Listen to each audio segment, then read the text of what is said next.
Welcome to Armchair Expert, Experts on Expert. I'm Dax Shepard, and I'm joined by Mr. Mouse. Hi. Hello. Minister Mouse here.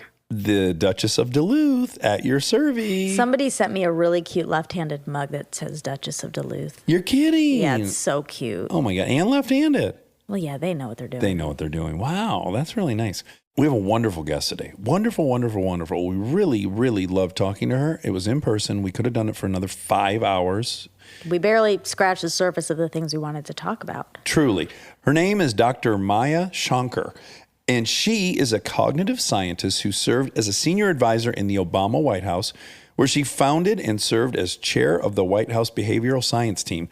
She also served as the first behavioral science advisor to the United Nations under Ban Ki-moon, and is a core member of Mayor Pete's debate preparation team. Also, we're allowed to say, but we weren't allowed to talk about, she is Google's behavioral scientist as well. That's right. Yeah, so she's a bad MFer. That's right. She has an awesome podcast called A Slight Change of Plans, which is on Pushkin, which is, of course, Malcolm Gladwell's favorite network. Malcolm Gladwell. Yes. And A Slight Change of Plans is inspired by Dr. Shankar's personal experience with change, as well as her expertise studying human behavior. Check out A Slight Change of Plans. It's wonderful, and I listened to it in preparation of this. So please enjoy Dr. Maya Shankar.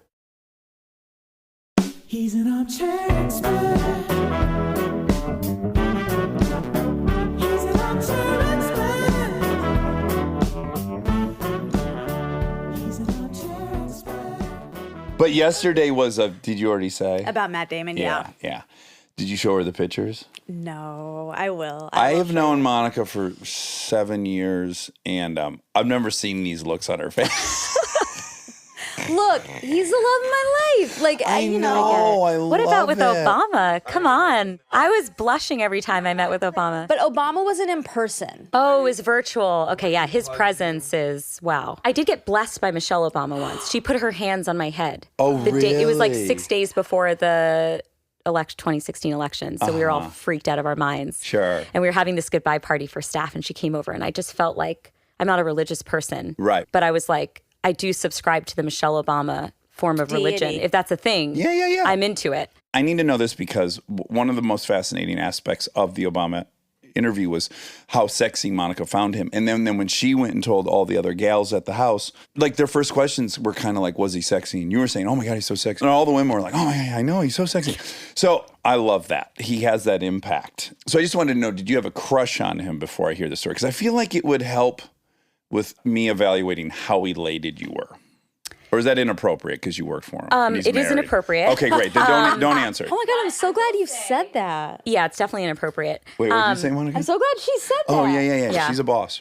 I admired him deeply. So that's my baseline going in. Yeah. Everything though, also his aesthetic appeal. Yes. But his Yeah. brain. The whole package. And the whole package, okay? Yeah. One of the many reasons why Obama is godlike Obama, yeah. is that he Godlike. makes you feel like $1 million when you are in his presence. Right. He has 15 million things on his mind, and when you are with him, he is laser focused on you. Yeah. And I remember the night before the interview, I was preparing prep documents. So it's funny because I lead the team, which means I'm both preparing the president's briefing docs, but I'm also a participant in the meeting itself. So I get this vantage point of like, I have lines that I'm writing for him, so then I get to know which were the ones that he actually came up with on his own, right? Right, yeah, That's yeah. a fun vantage point. So anyway, I'm preparing all the bios of all my teammates, and then I get to mine, alphabetical order. I remember that I have this line at the end about how I used to be a violinist. And I was like, should I keep that in? Like, it feels a little tangential to this whole public policy thing. Right. I should probably cut it. And then I'm like, you know what? This man has important things on his plate. The chances that he even has time to read 14 bios, let alone mine, is so small. I'll just keep it in. Yeah. He opens the door. The first thing out of his mouth is, Maya, you studied with my buddy Itzhak Perlman. That is so amazing. You know, he played at my inauguration. So it's like, again, I am just a flash in his day. Right. But he made it a point to make me feel so special, and that my past mattered to him too. It wasn't just my present, right? Yeah. And so anyway, we have this meeting. We have amazing rapport, making jokes left and right. At the end of the meeting, I remember he's like, now Maya, if anyone gives you crap, like if anyone gives you a hard time, you got my number, right? Like you just give me a call. You call me. And I'm like, OMG, this is basically President Obama's way of telling me that he wants to be my BFF. Yeah. And I happen to be hiring for the position. So this is so awesome. And there's a videographer in the meeting. So after the meeting happens, she shares the footage with me. And at the end of the meeting, my teammates and I have left the room and the door closes. And at this point, it's just the president. And he's talking with my boss, the president's science advisor. And I'm like, this is the moment where it's going to happen. He's going to be like, that Maya Shankar girl, what a gal. I mean, I've been looking for a new role model for social Malia for some time. You know, Sure. We got the family dinners. And what actually happens is he goes, okay, good. So, John, about that memo that you sent me last week. And I was like, yes. Yeah, it's back to reality. This is why he's amazing at his job, because Yeah. he made me feel like the work I was doing was so important. It was the only thing on his mind. Yeah. And then, of course, you get that Did you nice feel little humility check. betrayed a little? I didn't feel betrayed I do, because on your behalf. Yeah, well, that's very sweet. I mean, it's the honor of a lifetime to have been able to work for him. So I'll take any of it. So cool. I would have liked to have kicked a provocative topic down the road till we had some rapport. We have rapport, Yeah. Dax. Come on. All right, but I have to say this. This is so bad because it wades into something that's potentially offensive, which is you're worthy of all that attention. You went to Yale, you're a Rhodes Scholar, you went to Oxford, you went to Stanford. You are worthy of all that attention. But does it also cross your mind, do you think that he read the bio of like the 3 dude? The dude in this group who was a 3, did he read his bio and go into his office and go, hey, I see that you played tennis? Do you think he did? I think he did. You do? I think Okay. he's a stand-up guy when it comes to integrity. I don't want to diminish or degrade all the reasons he should be interested in you, which is you're fucking brilliant. But also, you're super attractive. He's a human on planet Earth, and you're a human on planet Earth. You don't think, No, he's too. He also. I mean, he's would too it much be to okay- protect. How He has about this? Too much to protect. Would it be okay of him if there was someone in his staff that was really attractive and he was a little more interested in that person? Would that be morally okay, or would that be not okay? I think Obama doesn't go there. He transcends He's that. so thoughtful and so respectful. And look, his frontal cortex Yeah. is so on point. Yeah, it's running the show. It's running the show. Yeah, He's he just is. running the show. And that's one of the reasons he's so admirable as a person, which Yeah. is he's allowing the frontal cortex to dictate the way that he lives his life, which is why it's worth noting there were no scandals during the entire Exactly. Obama administration. And he's just such a high integrity guy. I believe he is all those things. But also, I think he's an animal that was put on the earth to procreate, ultimately, and that you're more aware of people that you'd like to procreate with than not procreate with. I think there's, like, can't there be room for all of it? Like, he totally respects you. He was drawn to your intelligence. And he noticed you're really attractive. I'm sure he noticed. I'm just saying some animals are better than others. And I think Obama is the king of he is the head of the animal kingdom. I agree with you. I hear what you're saying. He's allowed to notice that there's a beautiful person in front of him. Yeah. That doesn't mean it's going to change his action, and it didn't. Well, I clearly. guess what scares me about it is I think we put people into these binary categories of evil or perfect or hero or, saint. And I don't subscribe to that model at all. Like I see humans as falling on a gradient for sure. And I Yes. know enough about you, and I've heard you speak enough that what my fear is that when we put people in these categories, then when he does do something that is very human, everyone on the left who loves him has to deny it, and everyone on the right has to put him over fire. So it's like, I just get nervous. It perpetuates this thing where, like, he can't also be a human man. Well, he said Kamala was hot or beautiful he or did? something. Yeah. Oh, he's vibing her. Yeah, And then it before- turned out she was actually the only female DA or something like that. So he was very justified in making the comment. Yeah, and she is. Like, Yeah. it's great. So let me just say one more point on that, which Yeah, is yeah. I don't want to obviously assign, I was joking by calling him godly, right? I don't want to assign him deity status because I'm completely with you.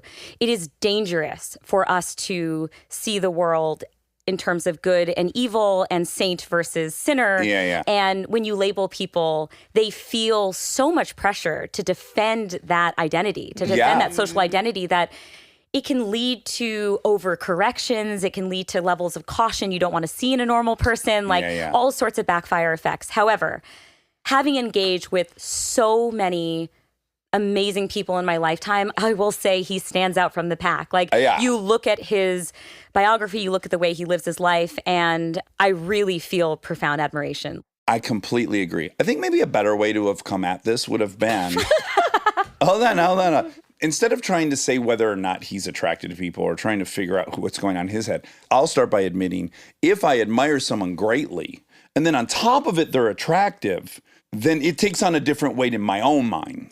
Like the attention is sweeter if it's coming from someone who I'm also find attractive. But it's hard to separate. For me, anyway. If I admire someone, I find them attractive inherently because of the reasons I admire them. The people that we admire, they're constellations of traits, right? Yeah. Physical, mental, emotional, what have you. Take charisma, for example. That's technically a superficial trait that a person has, right? But of course, it is so intoxicating and almost everybody finds Obama charismatic. Yeah, and that's part of the appeal. And when a charismatic, like to your point, I'm not going to mention the attractiveness piece, but I will talk about charisma. Yeah. When a charismatic person thinks you're charismatic, that feels amazing. Of course I loved the banter with Obama. Of course I liked it when he laughed at my jokes. Yes. We have a friend who was in kind of a spin cycle of dating, and one of her complaints was the person has to be really funny. And this person is a comedian.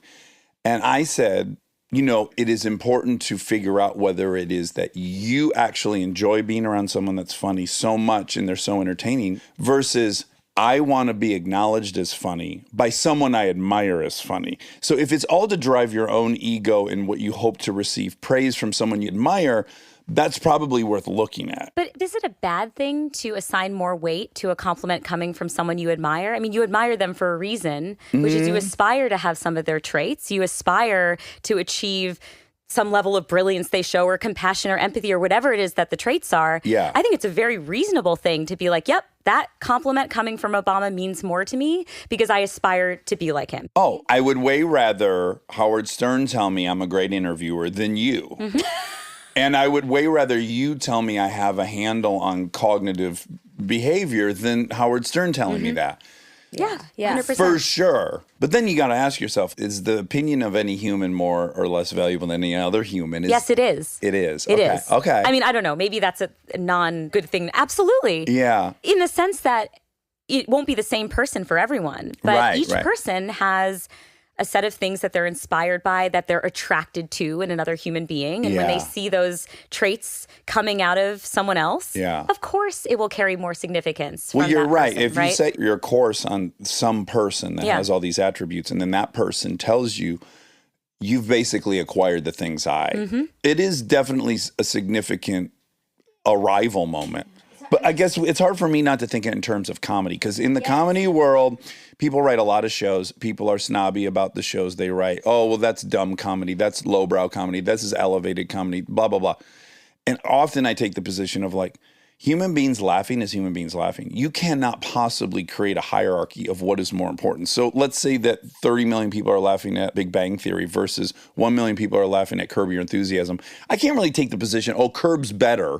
It's better. And those people are simpletons or Philistines, whatever. No, humans are laughing at things they find funny, and there can't be a hierarchy in that. There just and is. one's not better. It's It's your opinion whether you like this or you like that. That's kind of, I think, why I'm clouded in this conversation, because I think sometimes about that, how there seems like people want to present it as a hierarchy. So I think, I wouldn't frame it as better or worse. I would frame it as more or less meaningful to that individual. That's great. Given what their long-term goals are. Yeah. I like that. But I think where you get into little trouble is like, we talked to Amy Poehler and she's my hero. Comedically, she's my hero. So if she tells me, Monica, you're so funny, of course that is going to mean something substantial to me more than other people. But where it gets a little tricky is like, Monica, I loved Monica and Jess Love Boys. She said that. And that compliment meant so much to me.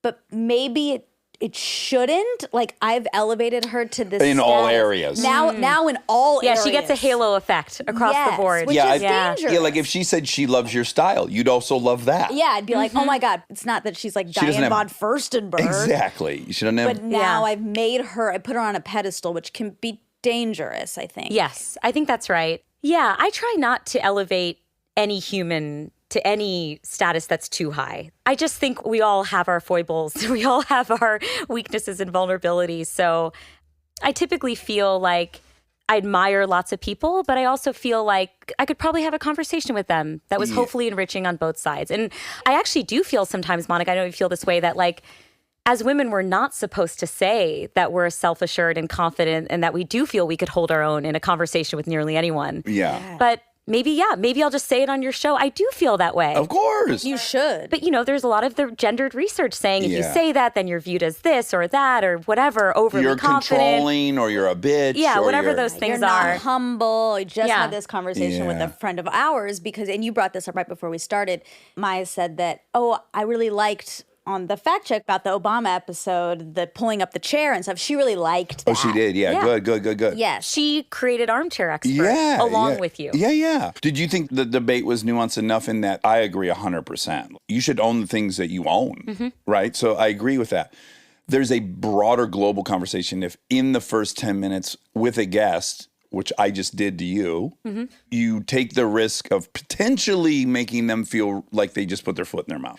Is the global goal of this podcast for Monica to have all of her propers, or is it to get this guest to get so comfortable that we hear something we've never heard before? That's the global goal of the podcast. So I think it was more for me, from my point of view, just evaluating what objective you're serving in this moment.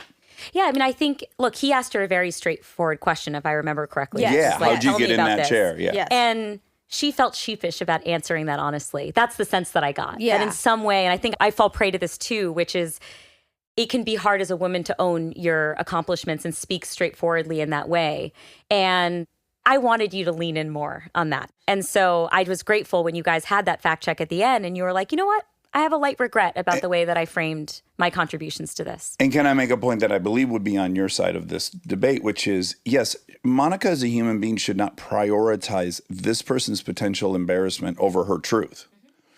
So I agree There with was no that. trade-off there, right? Was there? We can't pretend we don't live in a certain time and space. So here's Obama. He's an older male. We're in a great period where we're debating how we're treating women, how we're underestimating them. fragile time, perhaps. I think some men are proceeding with great caution. And if it would appear in his mind that he just actually stepped over that line and was part of the problem publicly. I see. I don't remember the exact way the question came up. So did it presuppose that it was your show, Dax, or how did Yes. it? Well, yeah, I see. I forgot yeah. that part. Then Which- absolutely. yeah. You do need to, there's a balancing act for Of sure. course. There is. Yes. So on one hand, it's like, yes, Monica should not possibly evaluate this stranger's fragile ego over her truth. And then also Monica's a person who has a big goal of making the show spectacular. So it's also like, what thing does she want to be true to in that moment? Does she want him to keep the ball rolling, feeling good and open up?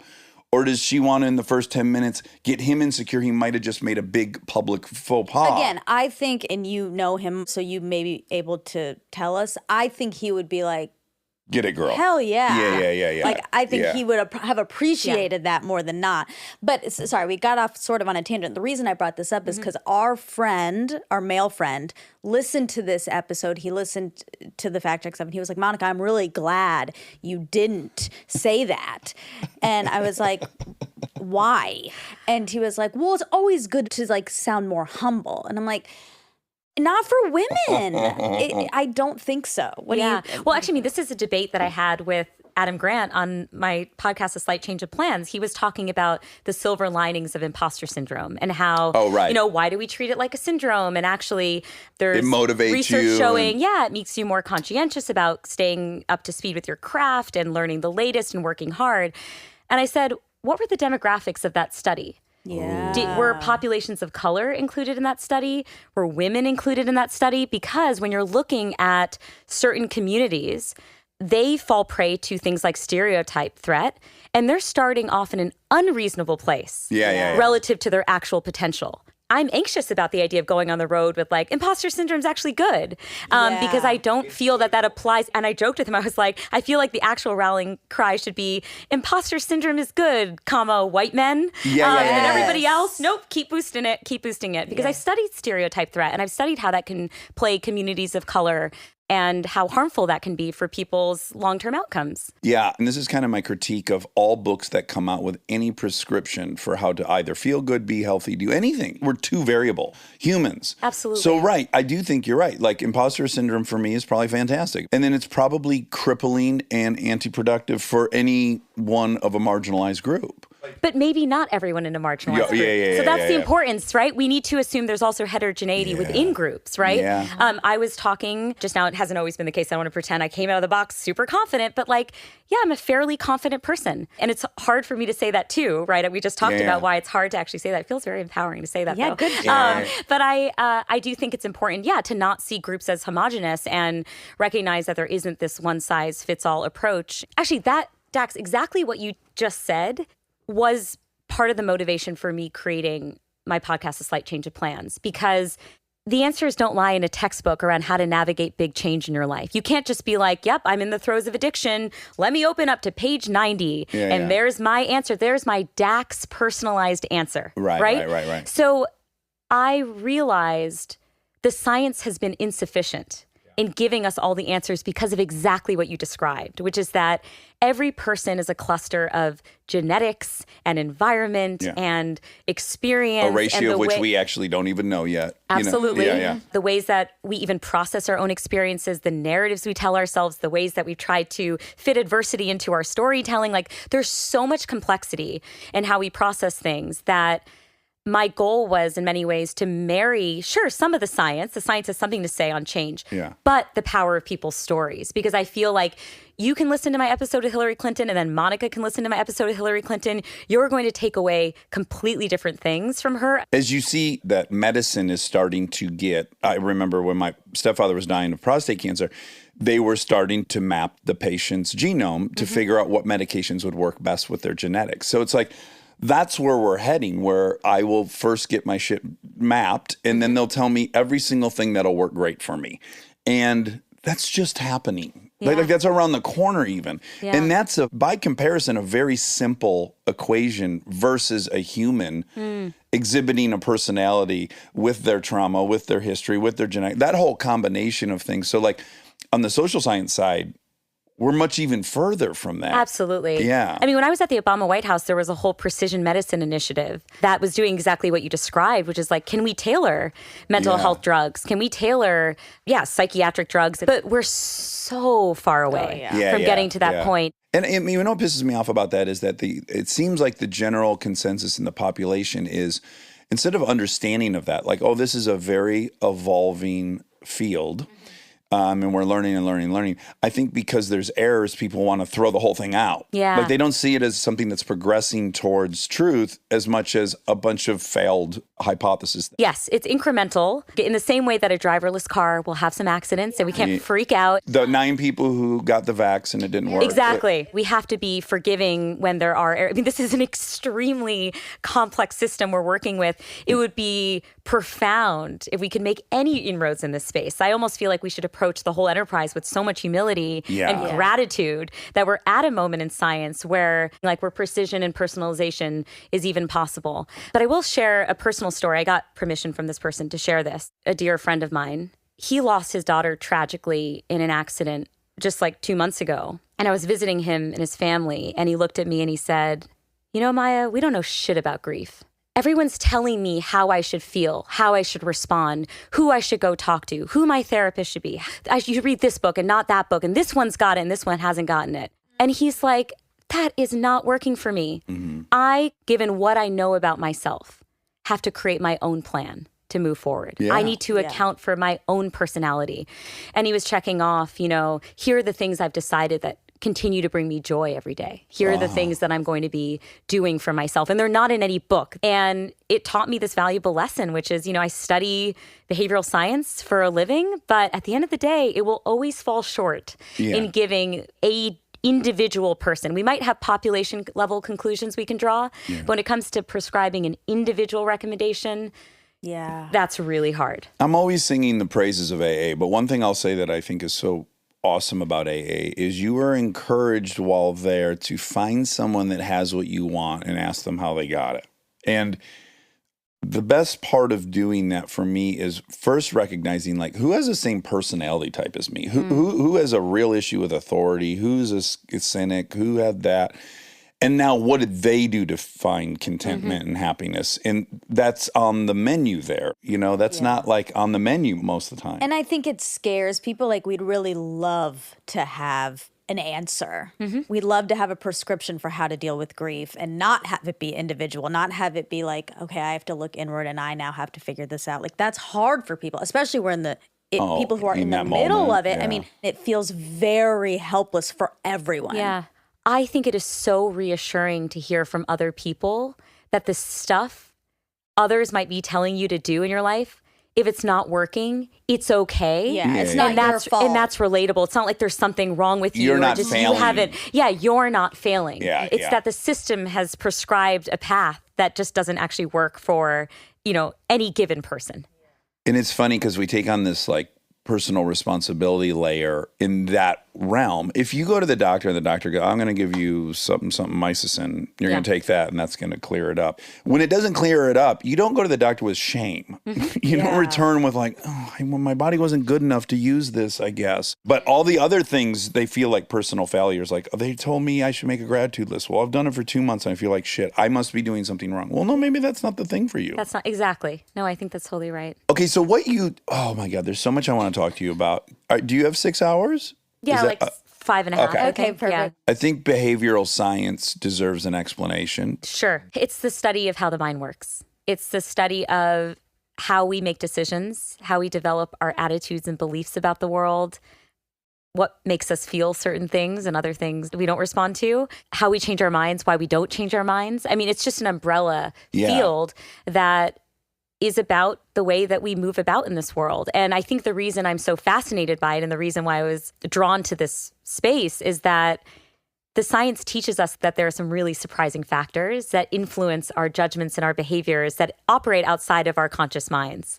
And so we can fully appreciate where those biases are, what those biases are. Yeah. Then we can in turn design systems and programs and policies and products that better serve people. Yeah, so the reason the field totally interests me and always has, and it probably starts with Malcolm, who I know you work with, I love finding out that our intuition's wrong. I love finding out that we don't make logical decisions when we think we're logical creatures. All of our flaws in thinking is kind of what interests me about it. Our mind is doing the most perplexing, wonderful things. And a lot of your work is in this category, which is probably my great obsession, which is identity. So tell us how identity informs how we make decisions, how we process the decisions we've made, when they confirm our identity, all this stuff. Well, I mean, so just to comment on what you were talking about, the miraculous nature of the mind, we're so hard on ourselves, but if you open up a cognitive science textbook and you figure out what's behind our ability to make a decision at all or speak language or comprehend language or whatever these basic functions are that our minds can give rise to, you will be in awe of the human mind. You will think you are crushing it every single day just by living. Yeah. And so I think that's part of my fascination, which is, here we are being like, oh, why do I have this personality trait? And why am I like this? And this is annoying. And it's like, nope. By living, you're crushing it. Like that's my philosophy. And so when it comes to identity, one of the most fascinating parts of our field is trying to figure out how it is that we can change people's minds and change our own minds. And in my mind, changing minds is the most elusive, coveted types of change, right? It is the hardest thing to do. It is a type of change that feels the most intractable to behavioral scientists. There are ideas out there, right? I'm sure you talked about some of them with Adam Grant. It's like there are ideas out there, but if we can fully crack that nut, it would be a game changer for humanity. Now, how does this relate to identity? So we all know that we can disagree on empirical matters, like whether climate change is real or whether the coronavirus has led to deaths or whatnot. And we're thinking...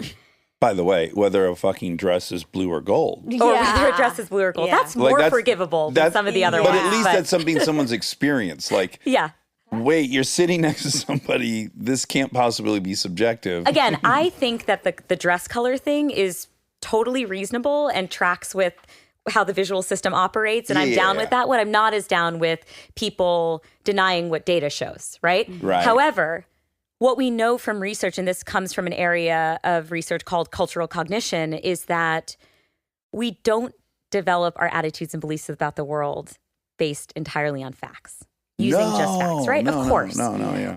A large part of how we construct our beliefs about the world comes from our group identities and what values that group has. And there's a very evocative study, I don't know if you guys have heard about this, which I think shows how potent the impact is. And it relates to this dress thing that you were just talking about. They showed fans of opposing football teams video footage of controversial referee calls. And they were asked to evaluate these calls, okay? And even though they were watching exactly the same footage, their conclusions around those controversial calls were vastly different. Yeah. So if you were on one team's side, you tended to feel that the unfair calls were against your team and vice versa. Now, what's fascinating to me about this example is that it's not like people are consciously thinking, yep, I'm biased. I can't see things with pure objectivity. Of course not. Yeah. They believe that this is their reality. And what this study shows me is that this group membership and identity is so powerful, it can actually transform your perception of reality. Yes, it's really easy to be judgmental of that. Like, oh, we know that in-group, out-group thinking is detrimental to us on a societal level. But don't feel bad. It's why we're sitting here. That also has to be acknowledged, in my opinion. Your ability to forego some of your reasonableness to stay a member of a group kept you alive on planet Earth for a very long time. So one must be patient and forgiving of us because it was our survival at play. I completely agree with that. Stay tuned for more Armchair Expert, if you dare.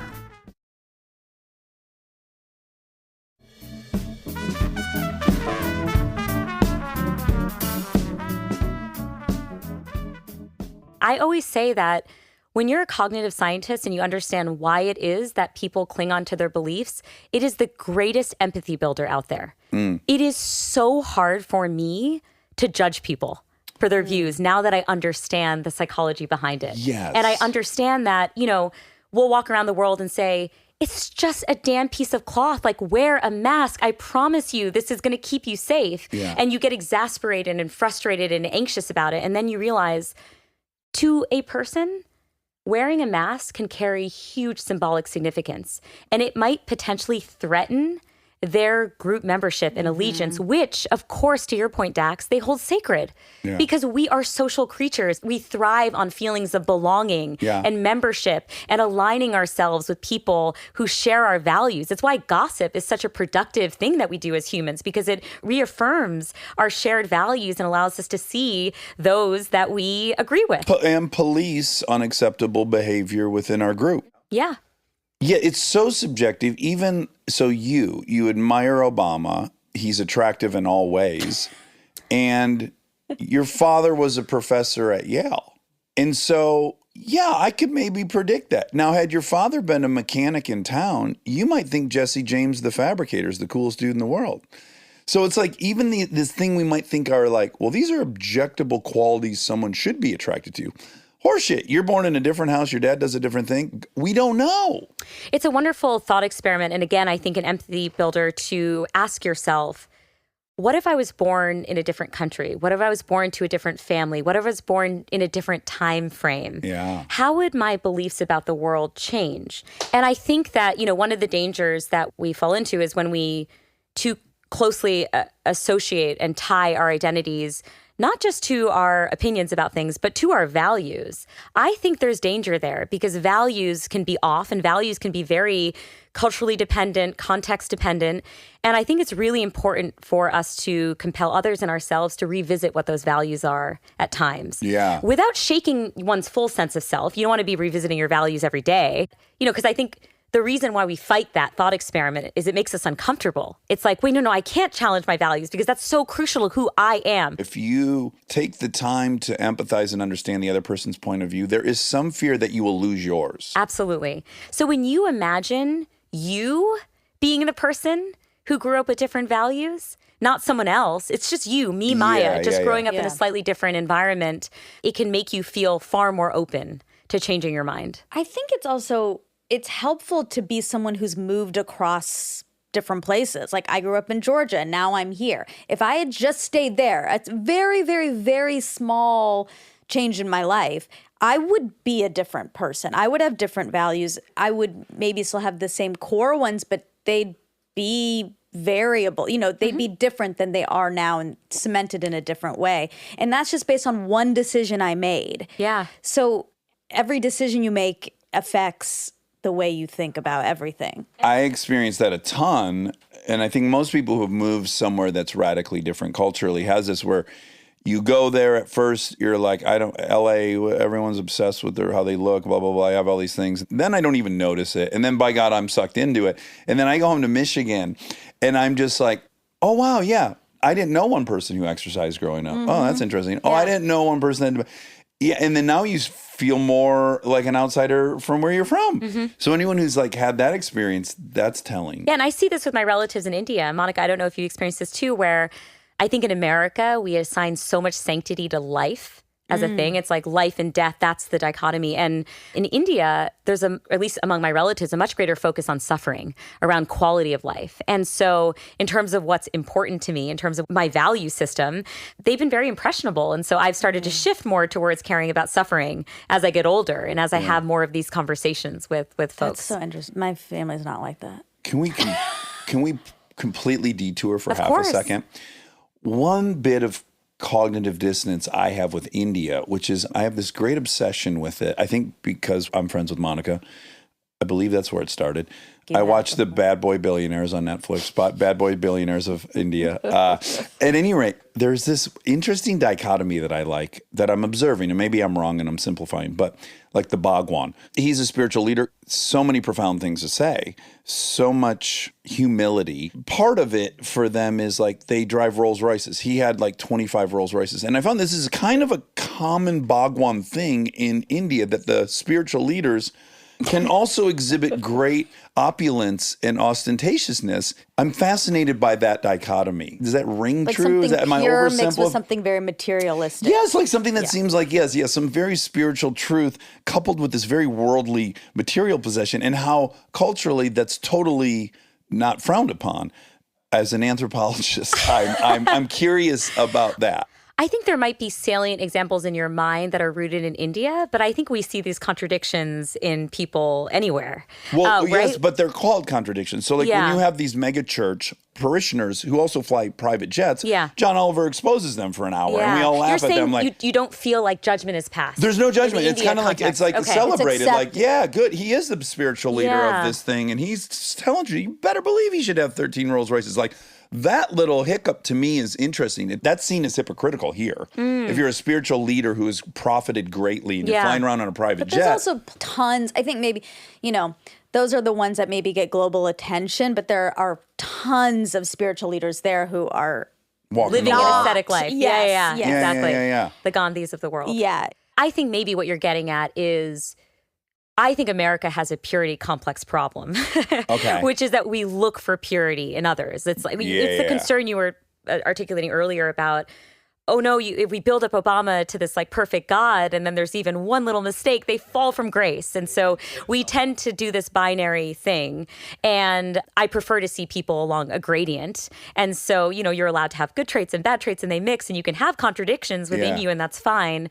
So maybe that's what you're getting at, that maybe more other cultures might be more accepting of nuance. Yes. Well, even we had a guest on, an economist, who was talking about Sweden and how Sweden, that's the third way or the new way economically, and how someone got their retirement package, a CEO, and it was such a huge number that everyone in Sweden publicly shamed him. It might have been Denmark, whatever. It was one of the Scandinavian countries.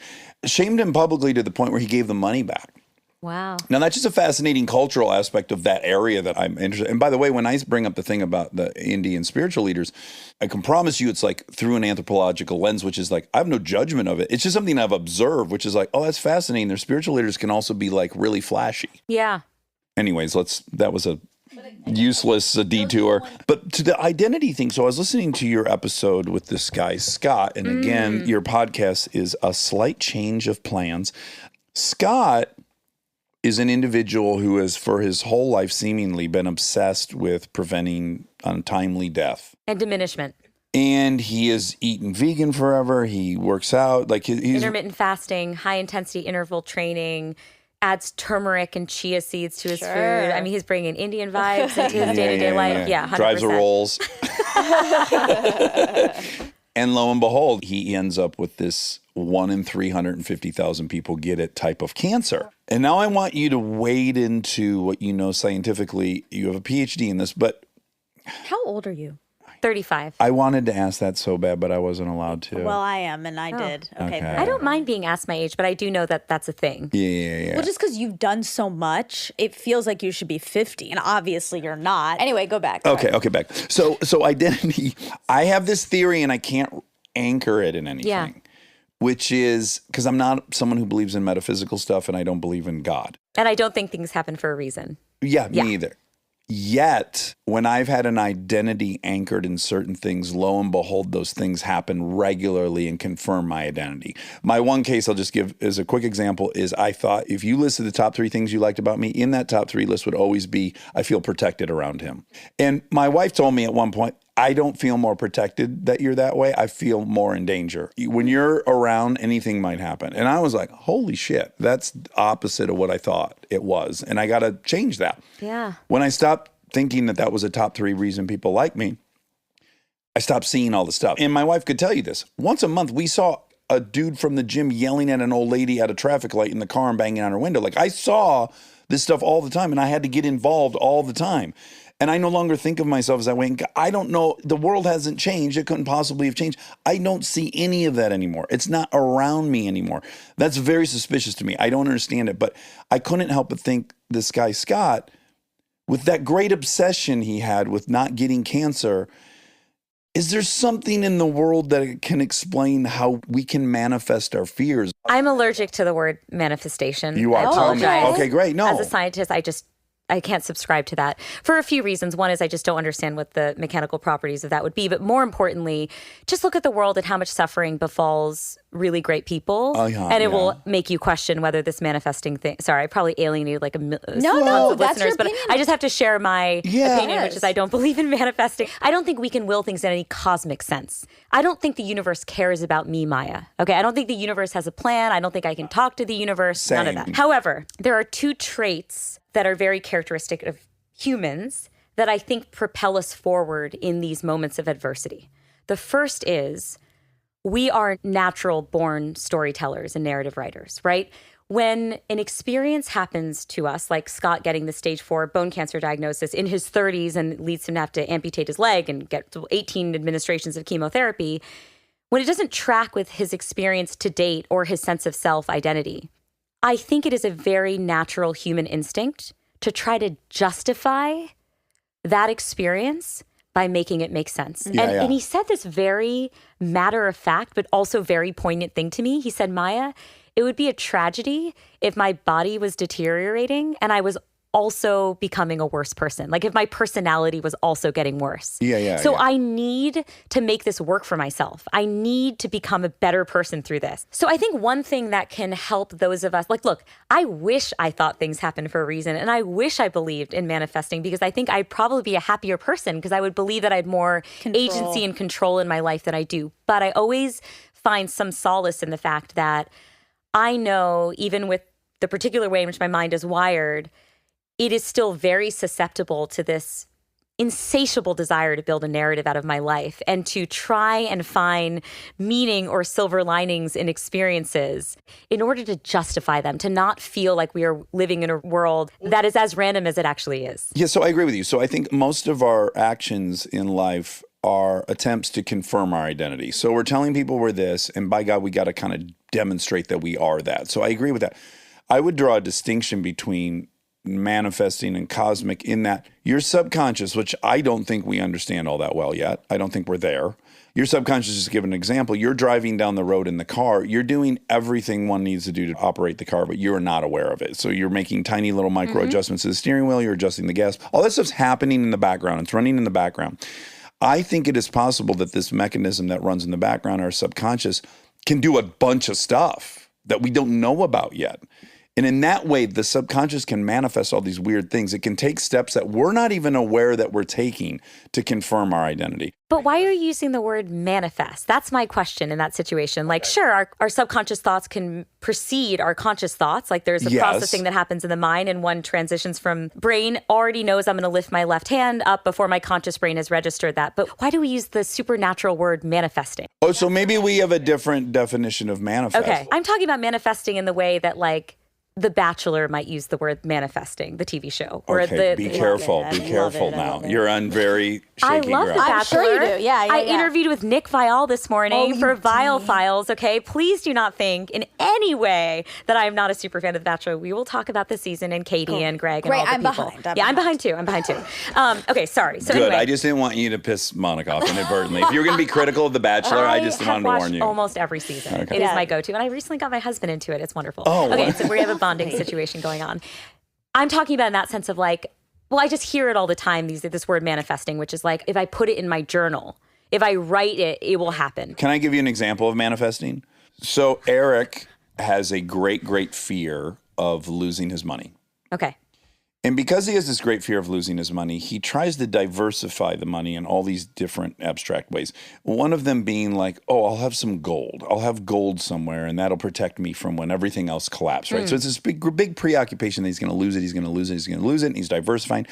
So in the process of buying gold, buying all these things, he's kind of opened himself up to juggling too many balls. Well, lo and behold, he kind of keeps losing money. He's losing money because he has all these weird ways of holding it. And one time, a bar of gold was stolen out of his car because of a 15-minute overlap of when he was bringing it home, blah, blah, blah. And he's telling me the story. And I said, do you realize what's happening is you're manifesting your fears? You're so fearful of this that you're now launched into all these different directions that are going to result in you losing money, which is you're going to confirm that you were right to be fearful. Like, I think someone's subconscious has the ability to orchestrate all that without much of us being aware of it in the present. I understand. If there's like a causal mechanism by which you articulate intentions and then those intentions express themselves. Yeah. But it doesn't involve any of the cosmic stuff that I can't get behind. Then absolutely, in the same way that like if I get out my journal and I write, my goal is to be on blah show, right? You might work harder. You might have a plan for the first time. Of course, I believe in the translation of like intention to action or Right. like goal setting and goal achievement. But those are in the conscious mind. All Yeah. the examples you just listed.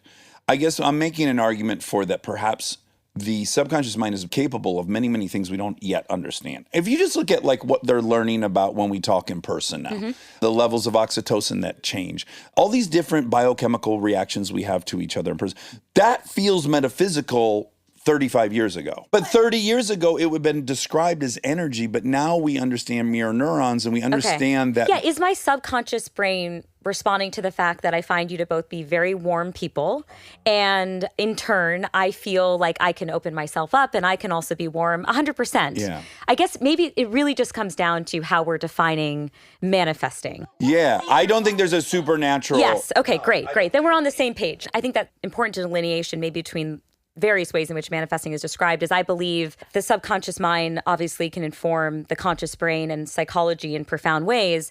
I just have never felt that our own thoughts can will physical things to happen in the world, that there's any connection unless we literally like lifted the object. Yeah. It's like a Roald Dahl Matilda thing. Like I don't think she can use her eyes to get the chalk on the chalkboard, that sort of thing. That's where I'm like, okay. You're out. And maybe this is my dad being a theoretical physicist. And so I grew up with physics in the home and we obey the laws of physics, folks. Yes. I do think this has something to do with, again, why everybody's so variable, because it's your experience with your dad that makes you feel like that. I logically don't believe in manifestation, but the She picture hugged Matt Damon we yesterday. just showed you of me hugging Matt Damon, there is no explanation. No, there is an explanation. You worked really freaking hard. You made an extremely successful podcast, successful enough that someone like Matt Damon wants your audience to listen to him. That's why it happened. But You're right. again, you're doing this thing. No, there's a causal connection between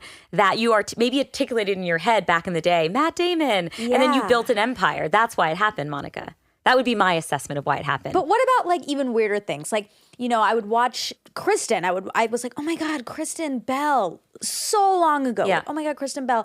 She is so fun. Like, I think I could be friends with her. Like everyone in the whole world thinks when they watch Kristen on YouTube. And while I'm doing that, You think that's where most people are consuming Kristen, YouTube? that's where I do. Okay. So when I'm doing that, little do I know, she is living in an apartment here in LA. 10 years later, I am living in that apartment without knowing. And then I meet her via friends, and then we become best friends and all like Yeah. So let me unpack that one. Okay.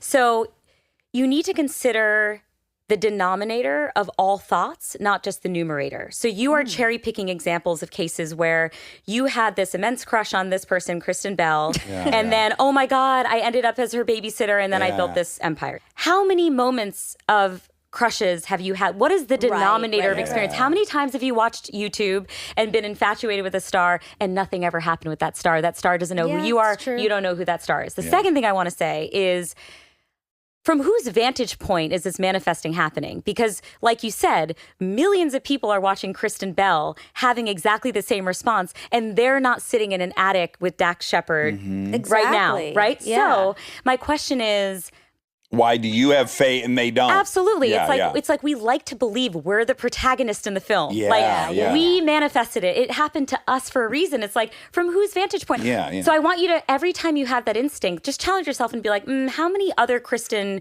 Bell experiences did I have that didn't lead to anything? And then how many other people had the Kristen Bell experience but are still sitting in their living rooms? And then it might make you think slightly differently about that. Well, and also I'll bring up something you know a great deal about, which is like people regularly confuse. It's so tempting to confuse it, correlation with causality. So, yes, these things are correlated. Does that mean one caused the other? No. The greatest example is like the vax scare that it caused autism. Well, you get that shot around the time you start exhibiting signs of autism. So that's the correlation. Man, we got that booster shot, and 3 days later I noticed he wasn't making eye contact. It seems pretty fucking obvious, but it's simply correlated. It's not causality. And then we do this great big epidemiological study and we find out there is no correlation. Do you think it's dangerous to believe in it? Like, what is wrong with believing in it? Before you answer, can I say, I want you in our friendship group so bad. Yeah, hang out with us. This is such a good fit. Yeah. She's bossy. I know. Yeah, okay, go ahead. I mean, I'm kind of like holding down that part of the group, so maybe I'll feel threatened, but it's okay. Oh, right. Oh my gosh, But Monica, also you might feel that's lighter. against the I'm Girl just Tribe kidding. rules, Yeah, right? I know. We I just love it. always are in each other's Totally. corner. It might be like Yeah. Matt Damon in Ocean's 11 where he can finally feel the weight going off his shoulders. I 'cause would it's like Brad a Pitt has to partner make the in movie. crime here with this one. Yeah. For Oh, sure. I mean, he needs to be managed. I can already see that in spades. There's already a team of people managing it. Okay, is it dangerous? Yeah, that is a fantastic question. First of all, it's so much fun to be asked all these fun questions because it's just nice to think about them. I think for the individual, it can be very productive to believe in the idea that things happen for a reason, to believe you are the superhero protagonist in the movie, to find meaning in life. So let's take the example of you accidentally physically hurt someone. You're riding your bike, you accidentally run into someone. They get hurt. And you're feeling plagued by guilt, and it's a terrible situation. But then your mind kicks in and these supernatural beliefs kick in and you're like, I think this was the universe trying to teach me a lesson. I was meant to learn something from this, okay? So now that person, this actor, we'll call them Monica, is feeling great about the world. However, Dax is the person that Monica hit with her bike. And so what about from his vantage point? Was this meant to teach him a lesson? Maybe. Like, that could be he needs to dangerous. be taught a lesson. That can be a dangerous psychology for you. There's an egocentricity there, right? Sure. Which is, if you believe everything's happening for a reason for you, To you, then what about all the people who are suffering as a consequence of the decisions that you're making? It almost, the dangerous part happens when you feel like it's a get out of jail free card. Yeah. When you think everything happens for a reason, you might not Take responsibility. Yeah. You might not assume that you have the full agency that you do have. And that's where I think it can get into murky territory. And again, bring it back to AA. One of my favorite parts of AA is calling out that being megalomaniacal, thinking, oh my God, I'm the greatest thing in the world. I have all this control over everybody, blah, blah, blah. We can recognize that quite quickly as pathological. Yet self-pity is the exact same thing. The universe is out to get me. Everyone's conspiring to get me. Both things have elevated your importance on this planet way beyond everyone else's, and neither are true. They're equal. They're equal in their egocentricity and their megalomaniacal nature. You're not that fucking important, for good or bad. But I do think, Monica, to your question, in the same way that I was saying, when you learn enough about the mind, it is like the greatest empathy builder and it prevents you from passing too much judgment. I do also believe, look, life is really freaking hard. And if people use some of these tactics as coping mechanisms, if religion brings them deep peace, if believing things happen for a reason brings them deep peace, like, you do you. I'm not here to judge unless there are negative externalities and it has, negative exogenous effects on the world where other people are harmed. Then you're banning gay marriage. Yeah, exactly. But if Right. like you have spiritual beliefs that like wake you up every morning and make you feel purposeful. Well, again, you come all from TM. a scientific background, so it is also relevant to recognize, like, we have a lot of vestigial things that are not good for us. I think as we move into, like, this postmodern world, it's more learning about, like, what bad design we have and how we mitigate the outcome of the bad design and how we manage it. Yeah, I think that's very well said. And I do think that when we look at these traits that we see as exclusively negative in humanity, we will find either a strong, not for everyone, not every trait we have is going to facilitate reproduction, right? We know that there can be traits that evolve as a part of the evolutionary process, but oftentimes you will find a strong evolutionary explanation or some pro-social advantage to having a particular trait. Yeah. Can I do a random aside? Oh, we love asides. I was curious about this because I know that last year you had a motorcycle accident Yeah. and that you became Relapse. addicted to painkillers. Yeah. And I so appreciate your honesty. Oh, thank you. Being honest about that.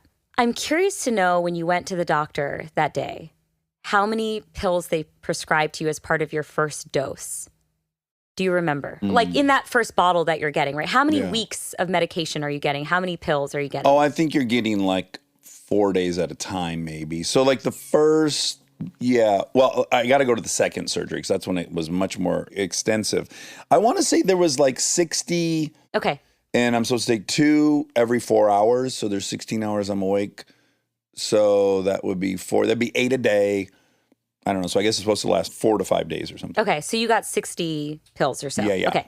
The reason I ask you is that one of my favorite findings in behavioral science has to do with the power of the default setting.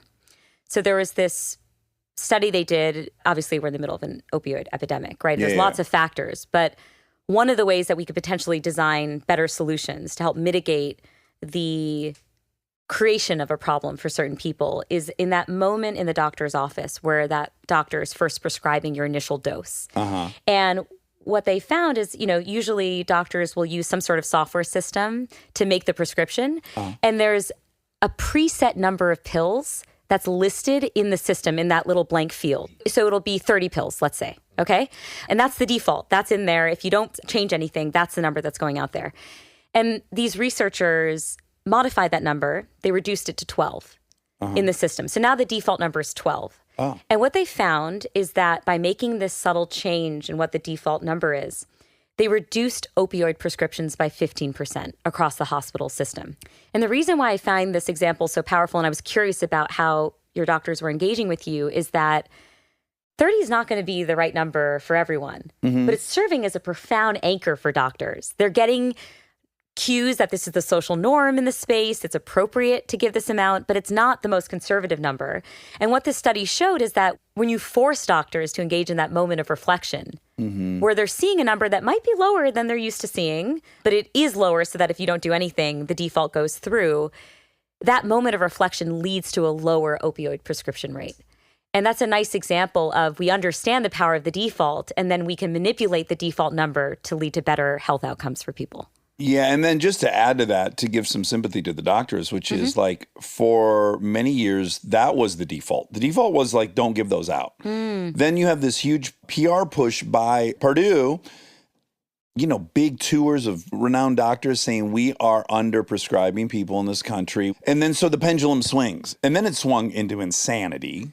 And I think now people they're middle trying ground. they're really trying to navigate. And I think actually the key piece of this intervention is that you're preserving full agency and freedom for the doctor. Right, like they could prescribe 200 They can do if they whatever felt. they want. I think it's literally just, in life, people are inundated with complex information all the time, which means in order to live, we need shortcuts and heuristics, and we need these biases in order to just help us navigate this very complex world without feeling so much cognitive overload, we just explode, right? So there's a huge benefit to having cognitive shortcuts. And one of the shortcuts we use is looking at default options and assuming that that's the one that we should go Like with. the group thing is like, oh, the whole group agrees on this? Okay, good. Then I'm not at least going to get called out as irresponsible. Exactly. And Yeah. actually, a really effective way of combating over-prescribing doctors is to tell them that they're in the top percentiles when it comes to publicly shame them and say, hey, look, in your medical community, you're at the top You're 1%. 3X. Yeah, you're 3X. three in terms of standard You're going to get deviations kicked of- out of the Yeah, group. we know you're taking that first class flight to Hawaii on whatever Purdue's dime, but like you might want to reconsider, and that can be actually a very effective antidote.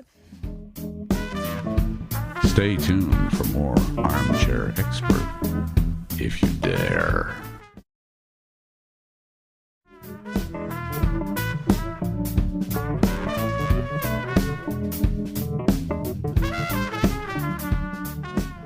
You know, and let me add too, the trouble started when I started buying them illegally. Like when I got to give the dose I thought I needed was when the real trouble. Interesting. And then let me also own, because I've talked to other addicts, the way my brain works, which differs from other people's, is other people think that the pills should get rid of the pain, that that's the goal of the pill, which is the goal of the pill.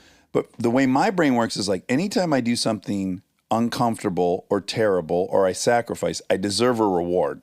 I'll find it. If I work my ass off on a script for 3 months, when it's done, I get 6 Domino's pizzas and I overindulge. Like that's how my brain works. It's very reward, you know. Yeah. So if I go let someone chop my whole body up and saw my bone in half, not only do I deserve to not feel pain, I actually deserve to feel some euphoria for the next 7 days. Because that's my reward of having this experience. Like it's the whole thing is fucked up in my head. Like I actually deserve pleasure.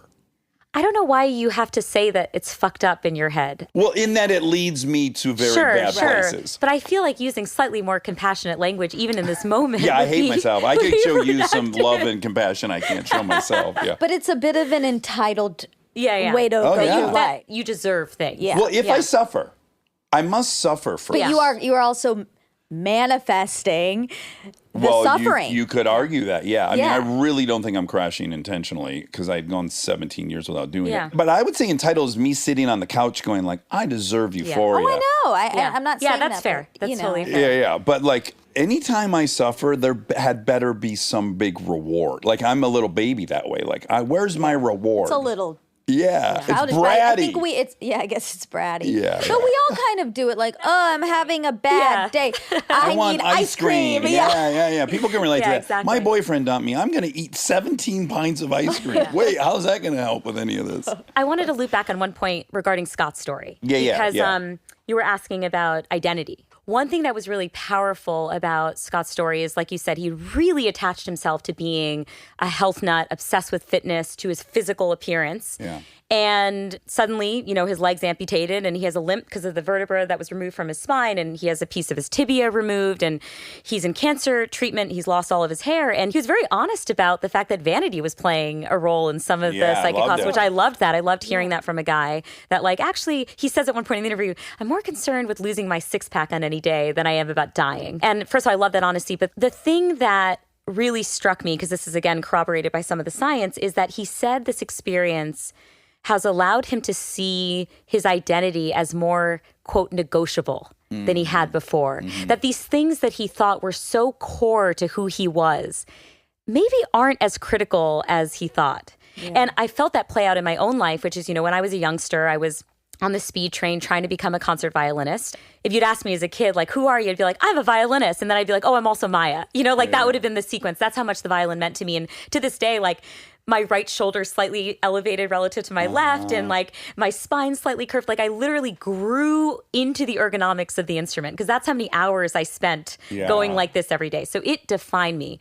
And then I had this hand injury. Can I ask what the hand injury was? I tore a tendons in my hand. How? Playing. Wow. Yeah. Oh, so it was like repetitive disorder? I wish it was repetitive. That would mean I practiced more than I did. It was actually a single note where I overstretched my finger, and then it was like a popping sound. And I've had to get surgeries and stuff here, but all the tendons in this area went like this.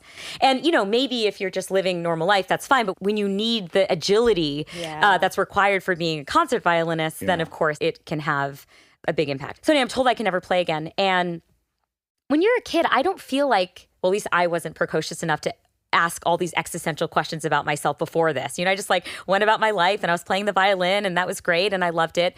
But then you lose the thing and you start to ask yourself. I remember at 15 asking myself all these questions like, who am I and who am I without the violin? And this was the thing that defined me. It's very scary to not know what you are. Yes, and what you do, right? Yeah. And there's this concept you might be familiar with this because of all the conversations you had, but it's called identity foreclosure. And it does refer to the idea that we can become really fixed in our sense of selves in adolescence and we can label ourselves with certain labels. And it prevents us from having an open mind around all the other forms our identity can take. See, I'd call that manifesting. But go ahead. Okay, sure. That's great. So we are on the same page, right? Yeah. So being forced out of the thing I love the most in the world at a young age served me very well because it allowed me to see my identity as more malleable than I thought. And in the future, if you're ever... Exactly, when I've had other twists and turns. But importantly, I'm so curious to know whether this tracks with either of your experiences.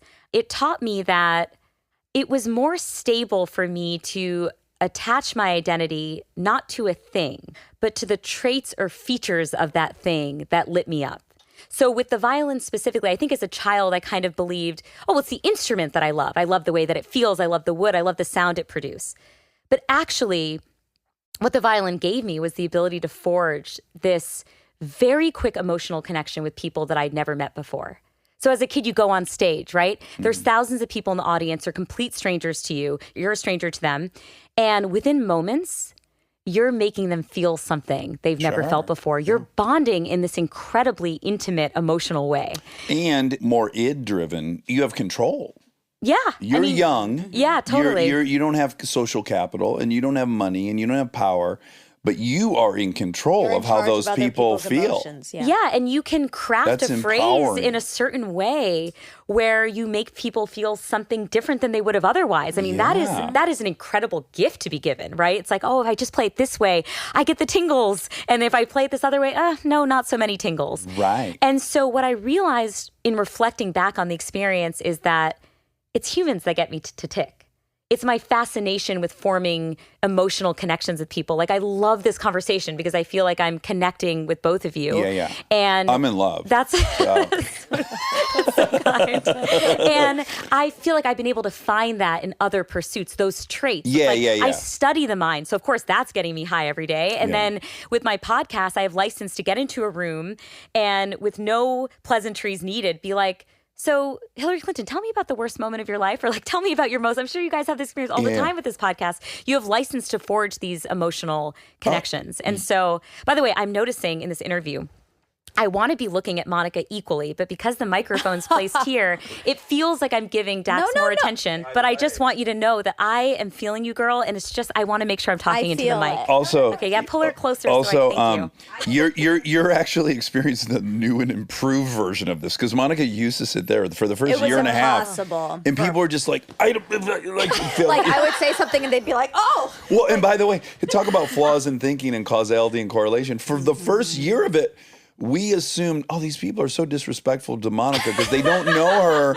Like we filed it in misogyny, all these things. I was giving credit to people who were like Yeah, totally crazy. turning their bodies to see me. I'm like, that's a respectful person. But the person who comes in with a bad back, you're like, what a dick. Yeah. How dare he? Exactly. Well, again, there was all this correlation and no cause, and we were finally like, I think it was maybe Jake, Jake Johnson was here. He was like, I can't really see Can her. you move?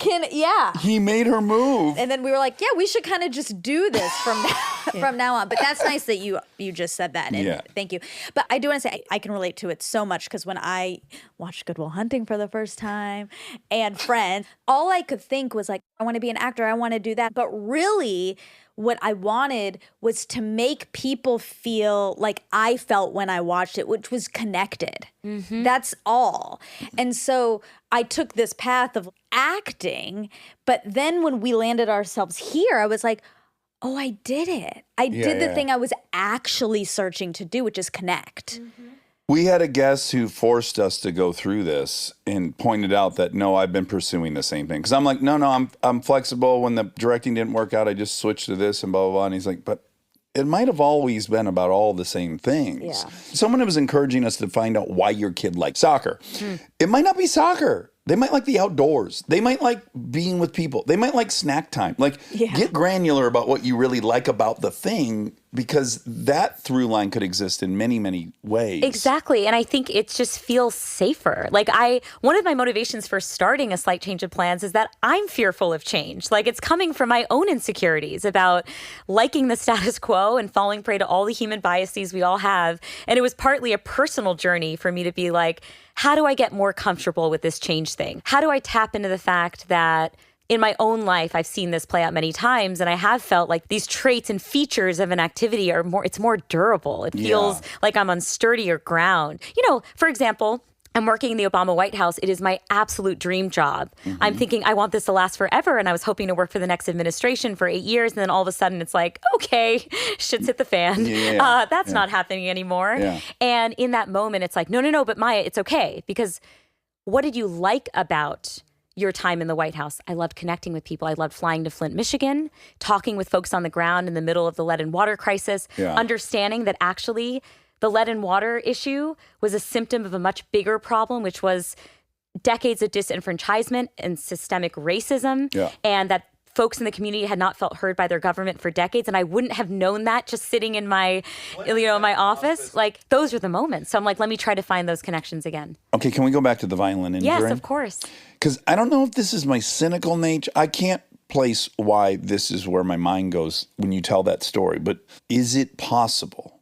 Well, first of all, can we acknowledge some assumptions I'm making about you that you can confirm or deny? You're an overachiever. Yeah, I mean, I'm like by all as measures, they come. You're type A as they come. You're an overachiever. I thought I had that word tattooed on my forehead, so I appreciate you confirming it. But of course, I mean, my personality is, I'm always striving for the next thing. And I didn't want to race ahead assuming that. If I don't know you and I hear this story, what also seems quite plausible to me is it could have occurred to 15-year-old you without you acknowledging you recognize this. I'm not going to get to the level that I need to get to. I'm on this path, and I'm so fearful that it's going to get to the stage where I'm supposed to be a virtuoso, and I don't know if I'm going to get there. And now I'm fucked. And body, rescue me.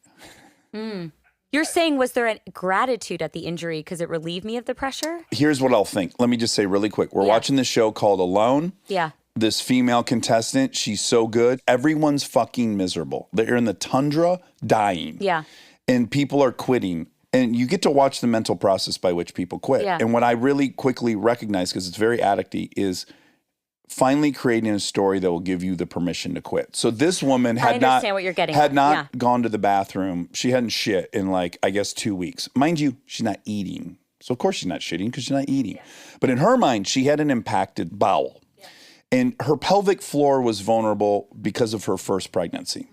And so in her mind, it became a decision between, will I ever have another child again, which is the most important thing to me, or will I stay on this show and potentially this impacted bowel is going to fuck up my pelvic floor and I'll never have kids again. Yeah. Now, that's probably not the case, but it is the story that gave her permission to stop doing the things she didn't want to do. And the brain is incredibly skilled at doing that. Yep. And without our permission, knowledge, anything. I believe this woman believes that's exactly why she left the show, that really her pelvic floor was in danger. And so just knowing your type of personality, I could see being very scared at that point, or you were a virtuoso, I'm sure, till 15, but then there's going to be this leap you're going to have to take to really be a legendary violinist. Could the fucking body finally give you the permission to bail out of that? I see what you're saying. I don't think that applies in my situation. So? No. I really loved it. Yeah. And I didn't feel, my parents were very supportive, but didn't apply any pressure. They probably also didn't have much of a bar to compare you to. Like, I don't know if you're what a great violinist is. Well, yeah, it's like my dad's a physicist. My mom helps immigrants get green cards to study in this country. Yeah. Like, they're not in the music space. And so they were like, I'm the youngest of four. We all played instruments. They're like, okay, Maya's particularly interested in this thing. Let's have her do her thing. Yeah. In my case, I had a complicated journey with my injury. I first get injured. I've torn tendons, I need surgeries and all that stuff. And they tell me that I can't play. And then I was actually misdiagnosed with rheumatoid arthritis for 7 years. So I was on immunosuppressants and anti-inflammatories for 6 or 7 years. It was later determined it had actually been a misdiagnosis and I didn't have rheumatoid. But that was actually doctors telling me you cannot play the violin. I would have played the violin. I was kicking and screaming, like clinging onto the instrument, trying to play through pain. I was not looking for the escape valve, which is what I think you're asking. Like permission to maybe leave. Maybe I would have at some point. Well, what would be unacceptable to you as the person I've now met and know is that you mentally didn't have it. That's an unacceptable proposition, that you didn't have the fight and the willpower and the motivation to achieve that. So when that's unacceptable. But when one's body breaks down, that's very acceptable. It's just fun. This is what I was talking about. Like, do we think we can manifest shit like that? Yeah. Like, could someone be playing and they're like, I can't get that fucking chord. And I can't get that chord because I'm going to reach for it. And and then boom, I finally push too far and I break this thing. I'm just kind of fascinated by that area of the brain and whether or not that happens and to what frequency. And I was having this conversation actually with, are you familiar with Annie Duke? No. She's like this and she a poker player. Poker player, exactly. Yeah. She's writing a book on quitting and how important it is to learn how to quit. To fold. And I remember, there was a moment where I had to quit and it was really hard, but you just have to do it. So I was doing my postdoc at Stanford in cognitive neuroscience, and I'm in the basement of an fMRI laboratory. It's like my 5th hour scanning people's brains, and it's a windowless basement. And like this guy comes in, and within minutes, I'm like peering into his cortices. Okay. And I remember thinking, what a perv. And I remember thinking, given my personality, I feel like the order of operations is whack here because I don't know this person, whether he has kids, whether he's married, what his favorite ice cream flavor is.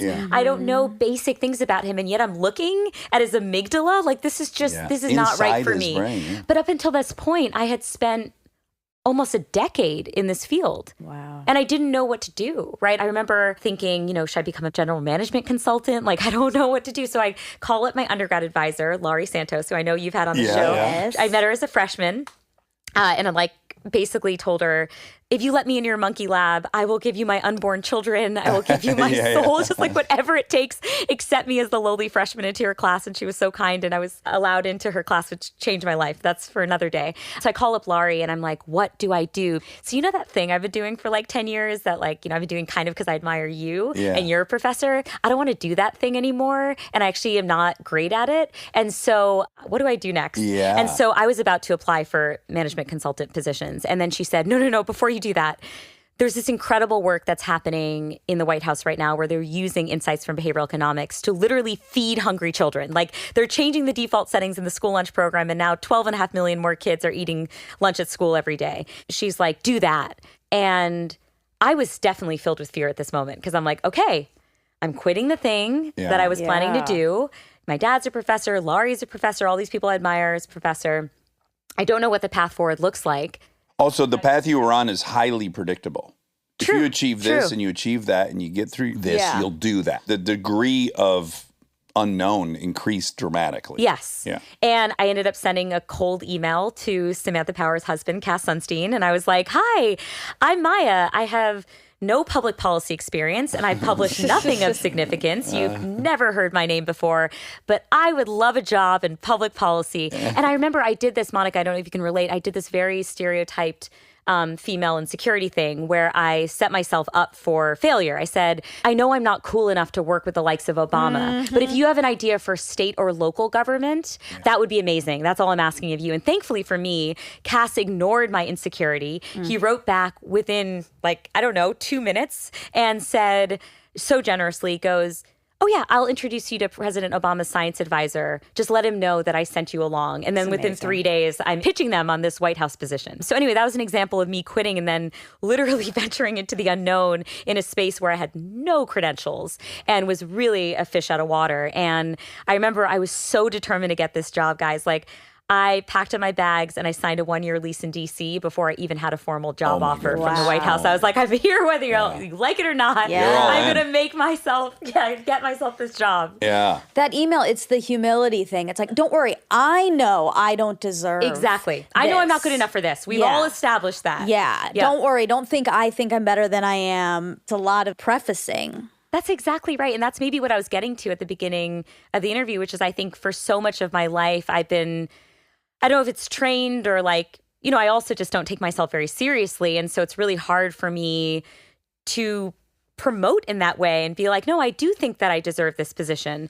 And so now I'm finally getting to the place where I can start to feel comfortable when I do. I mean, there are lots of things I'm unqualified for, but when I do feel I'm qualified, just trying my best to say that out loud. Okay, this is juicy. We must distinguish the spectrum from the binary. So either you're a blowhard, either you brag about yourself or you completely diminish your skills and underplay who you are. Forget gender, race, everything. Yep. If I get an email from human being A who says, I'm going to run this place like a boss, I'm out. That's a dangerous person to me. Humility is something I want to see exhibited. So what do we do about this? Because I agree, there's a terrible historical pattern of women selling themselves short, under-singing their own accomplishments. All that is true.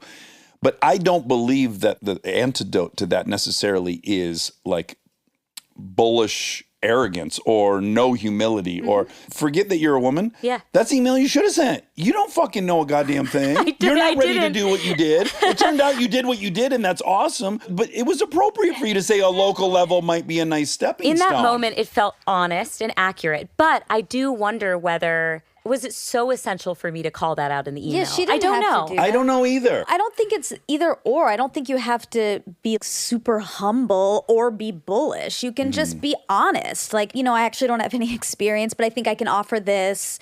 Please consider me. You can say that. That's not arrogant to say at all. That's just being like, this is what I have to offer. I also know my place, and not like, and I know like it's a huge leap, and like, like it doesn't have to be either or. And also, maybe there's just a truth, and maybe you want somebody who's applying to have some humility in their email, but maybe Cass doesn't, or maybe somebody else doesn't. So maybe, you'll find the right match if you're honest to yourself. But Dax, I think one thing that you said, which I think is very thought-provoking, is... What if you said problematic? There were many things that were problematic. One of them that was thought-provoking. Thank you for letting me give you shit during this interview. It's very fun.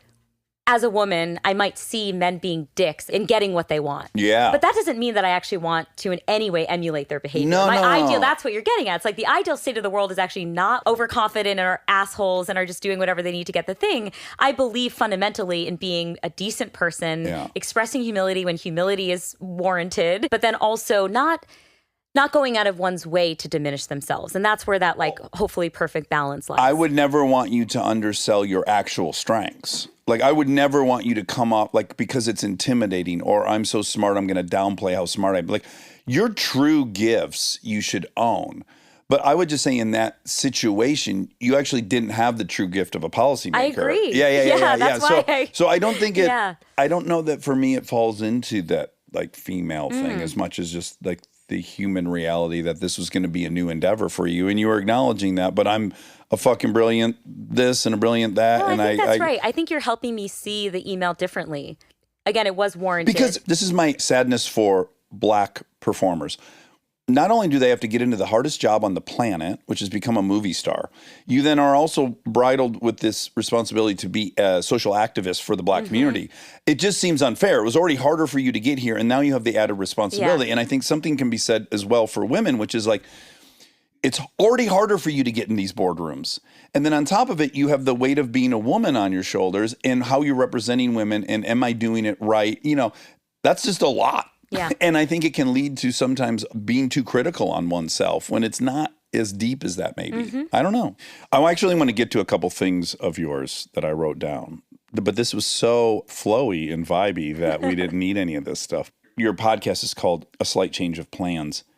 I wonder if you could give us an evaluation of... I think we attribute the polarization in this country to a lot of things, to social media, to algorithms, to mouthpieces that have driven that. But again, to be compassionate towards us, the rate of change is unprecedented, right? Technology is fucking moving at a pace it's never moved at. Biotech's about to move in a pace that's just going to be mind-blowing. Societal change is happening faster as helped by social media and whatnot. Could we give people a little bit of a break, which is, we know, I just read The Molecule of More. Have you read that? It is so fascinating. And there's all these studies about conservatives and liberals. And liberals in general are more dopamine-genic. They're dopamine searchers. And you are released dopamine when you experience something novel or unknown. And so people with high dopamine levels, they like change. Biologically, they prefer change. And the conservatives... By the way, this whole liberals have more... it just sounds like a very don't like suspicious it. finding. You think it's too sweeping? I'm just saying that my spidey sense is up. Like, is that a real finding, or Okay. was that a finding and then an author decided to... And that could be the case. Okay. Sounds like, at a minimum, like a very broad generalization / simplification. Okay. Okay, that's all. Yeah. But if we, for 2 seconds, we just accepted let's this, accept that. just Absolutely. 2 seconds. Yeah. Biologically speaking, people could be more adverse to change. Yes. They could be the holders of tradition, which we need these people in our society. If it is possible that biologically you could be a little bit predestined to be conservative or liberal, I'm compassionate to people who might be biologically more conservative and who are more adverse to change. And those people really are living in the craziest time you could be a conservative and be adverse to change. And I think some level of compassion should be shown and understanding to that. It's not just that they perceive the world's changing so radically. It is changing. It is. Yeah. And there's an acceptable amount of fear that's coming with that from some people. So I do wonder if some of it is like, it's not our fault. Like the level of change that's happening around us is really causing kind of a divide.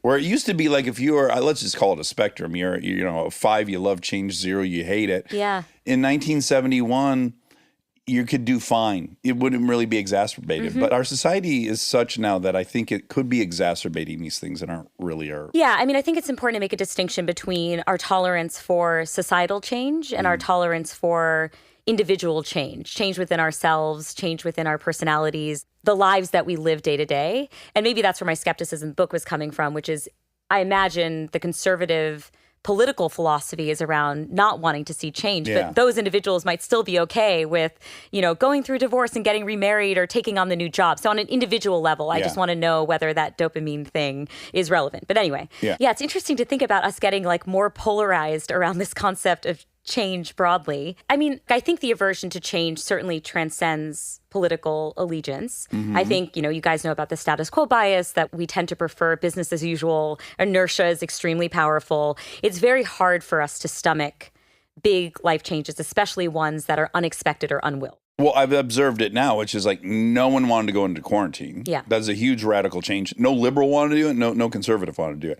And then crazy enough, some people don't want to come out of it. Yes, exactly. Because we get 'Cause used it's to our another ways, change. right? Yeah. We habituate very quickly. So it's not even the thing. It's the change into a thing Yes. that's really probably more the problem. It was very humbling to do this podcast because I'm going in thinking I know about the science of change, and then my guests are teaching me new things and new angles and new perspectives and new contours of change that I hadn't appreciated before. So before going to this podcast, I would give different advice to someone based on whether they were going through a willed or an unwilled change. Oh, this is a great distinction. And because that's how I compartmentalize the world. I'm like, there's the changes we want, and then there's changes we don't want. And I'm going to give them the same advice. And I started to realize that's maybe not a reasonable way of compartmentalizing the world. And that is because we are very, very bad at predicting the ways in which a narrow change in our lives will spill over into other parts of our life. Yeah. Change does not happen in a vacuum. I think we fall prey to this cognitive fallacy where it's like, oh, I'm just going to change this one part of myself, but the rest of Maya will stay completely fixed and stable and unchanged in the Yeah. face of that. An example of this coming through is I interviewed this woman named Elna Baker. Her life mission was to become thin. She felt like if she could just lose the weight, she would be able to achieve her dreams in life, and every door would unlock for her. And so in a 5.5 month span, she lost close to 100 pounds. And for a while, she did feel that she was living this dream life until she started to realize that she was becoming a worse person. That interestingly, she had become more self-conscious. She had lost some of the irreverence and boldness that she had exhibited before she lost the weight. She felt more superficial. She felt in many ways that she has this device of calling herself like old Elna, new Elna, that old Elna was so worthy of love because old Elna was so kind to people and was so generous and warm. And then new Elna didn't have to do shit and people were being so nice to her. Yeah. And it really disenchanted her. It made her feel very jaded and disillusioned about the world. And so here was this change that she willed, that she thought was going to be the game changer in her life. Yeah. But she didn't anticipate all the ways in which it was going to spill over in negative ways, all the negative consequences that this will change would have. And the flip side of that is, you know, I'm talking to Scott, the cancer patient, who's saying, my worst nightmare came true. And here I am surprising myself with the fact that I've more or less reached my old happiness levels. Like the worst moments are worse, but the emotional thermostat has prevailed. And I think in addition to not being good at predicting our own hedonic states in the future, how other parts of our personality will change. Because again, Elna mistakenly believed it was almost like a magic trick. She just walks through the mirror and she's Elna, but she's just thin Elna. But actually, the dream version of Elna that she envisioned relied on old Elna's personality. In order for her to reach her dreams and be fearless and have every door open, she needed the boldness of old Elna that she lost in the process, right? But in addition to not anticipating how we ourselves individually will respond, we can't predict the ways in which people will respond differently to us as a result of our change. And so there was a very poignant example of this on the podcast. So I interviewed a Black man named Morgan Givens. He was assigned female at birth, and then he went through hormone therapy to align his body with his true gender identity, which is to be male. And he said at first it was intoxicating to be liberated from his female body, right? The joy of not carrying that identity around with him, which he did not identify with. But then he said that his joy was short-lived when he was soon confronted with the harsh reality of being a Black man in society. Oh, wow. So he's experiencing this transition initially where he was working at Target at the time, and he's talking about transitioning from female to male and how the tenor in his voice led people to take him more seriously, and the broadness of his shoulders was getting his manager to now, his manager witnessed his transition. So he knew Morgan when he had presented as female, but is now offering him a raise and giving him management positions. So he was feeling, oh my God, this is insane, this difference. So Morgan's vantage point is incredible because he knows what it was like to be treated, as a female. But then he gets pulled over by the cops. And again, he says, oh, it's so stirring. He says, I was caged again. I'm not as free as I thought I was.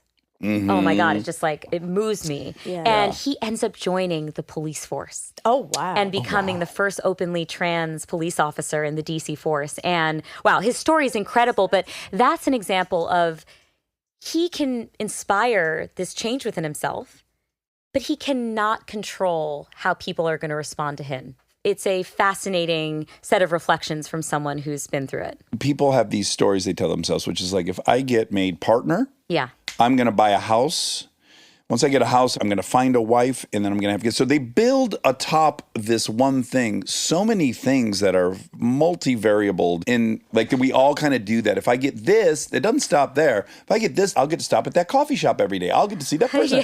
All these things are going to happen. And prescribe. Yeah, and I do think we are terrible cognitive forecasters, terrible at predicting what will make us happy or not, but also how quickly the high of a good piece of news will last and how long the negatives of a bad piece of news will last. And it turns out we respond very quickly from the great news. It takes a little longer with bad news, but we also more or less achieve those same happiness set points.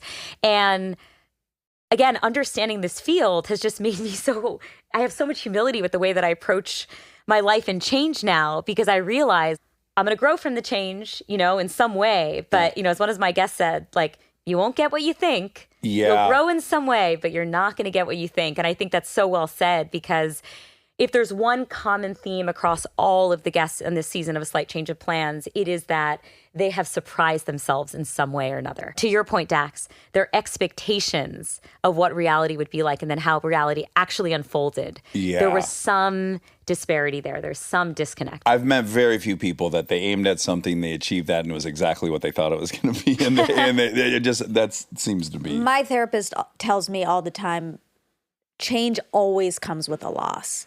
Even what you perceive as the best change, as moving up, it comes with a loss. I love that. And so that's part of why change feels bad, even when it's good, because you are losing something. And the things that you thought, like even moving up from being an assistant, it's like you never, ever, ever would think you would be losing something there. You're only gaining. You're gaining status and you're gaining probably money. But you're losing I mean, in my case, like, I think a safety, you're losing protection from someone above you. Like, there's so There are many things. expectations you now feel that you have to rise to each and every Exactly. day. People to let down. Exactly. Yeah. And to your point, you can't forecast that. No Yeah. one knows, but you do have to go through life knowing whatever change you're about to experience, it will come with a loss. And unexpected consequences. I mean, I think going back to the advice piece about giving the same advice now to someone going through a willed or an unwilled change, it would be to approach change with a profound amount of humility and to audit yourself through your change experience. Yeah. Be mindful.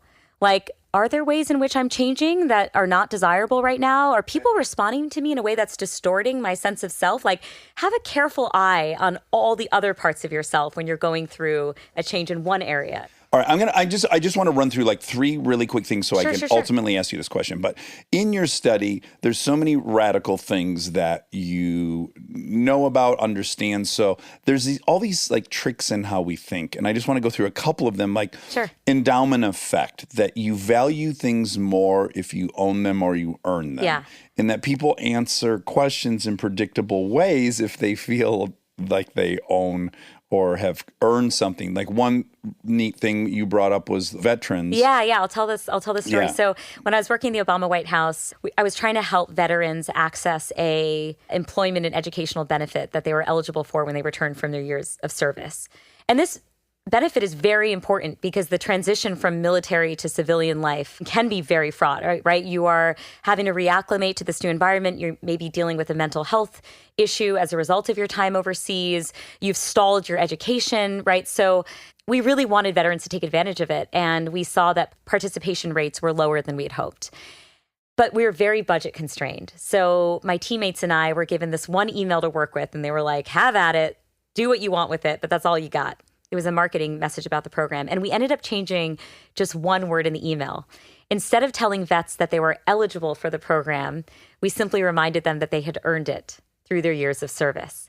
And that one word change led to a 9% increase in access to the program, which is amazing. And, I think the psychology behind that is when you own something, now you have something to lose if you don't take advantage of it, right? It's yours to have. It reminds me, I listened to a podcast that had this great thing about how Facebook, you used to be able to object to a picture someone posted of you, and it gave a drop-down menu of what the reason was. Like, that's not me. I don't know this person. I'm embarrassed. Something else. Other. Yeah. Everyone would click other. They're very confused by this. They changed a very simple word. They changed it to, it's embarrassing, not I'm embarrassed. In that simple change of it's objectively embarrassing. It's not my vanity. It's not my ego. This is objectively embarrassing. All of a sudden, like 75% of people clicked that thing when they reported why they didn't want this photo. Interesting. And just the ownership of that vulnerability Yeah. was just calling it it's or I. Yeah. And the brain is like that.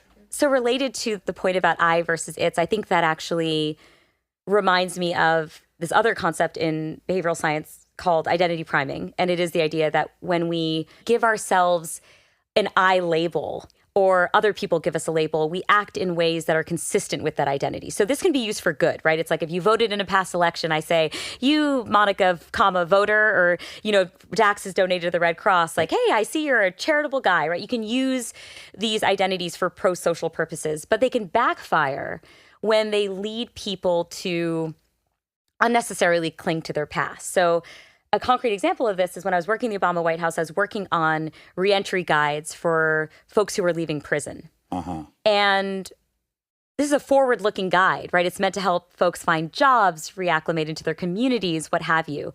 And we looked at the guide, it was using problematic language. It was using language like ex-prisoners or ex-convicts or formerly incarcerated. That is not productive. Yeah. So we did a scrub, and the new labels were community members, job seekers, right? Forward-looking identity labels that strip people away from the I, right? Relevant to your example, the I was this instead of I will be that. I will be this new thing. And we know from tons of research that if you use more forward-looking identities, it's much easier to facilitate these kinds of behavior changes within ourselves, right? And to open up the space for us to explore new commitments or new patterns of behavior or what have you. Yeah. Detaching that identity from yourself. Yeah. So there's so many tricks that you've learned, and this is my last question. Do you manipulate the people you are in relationships with?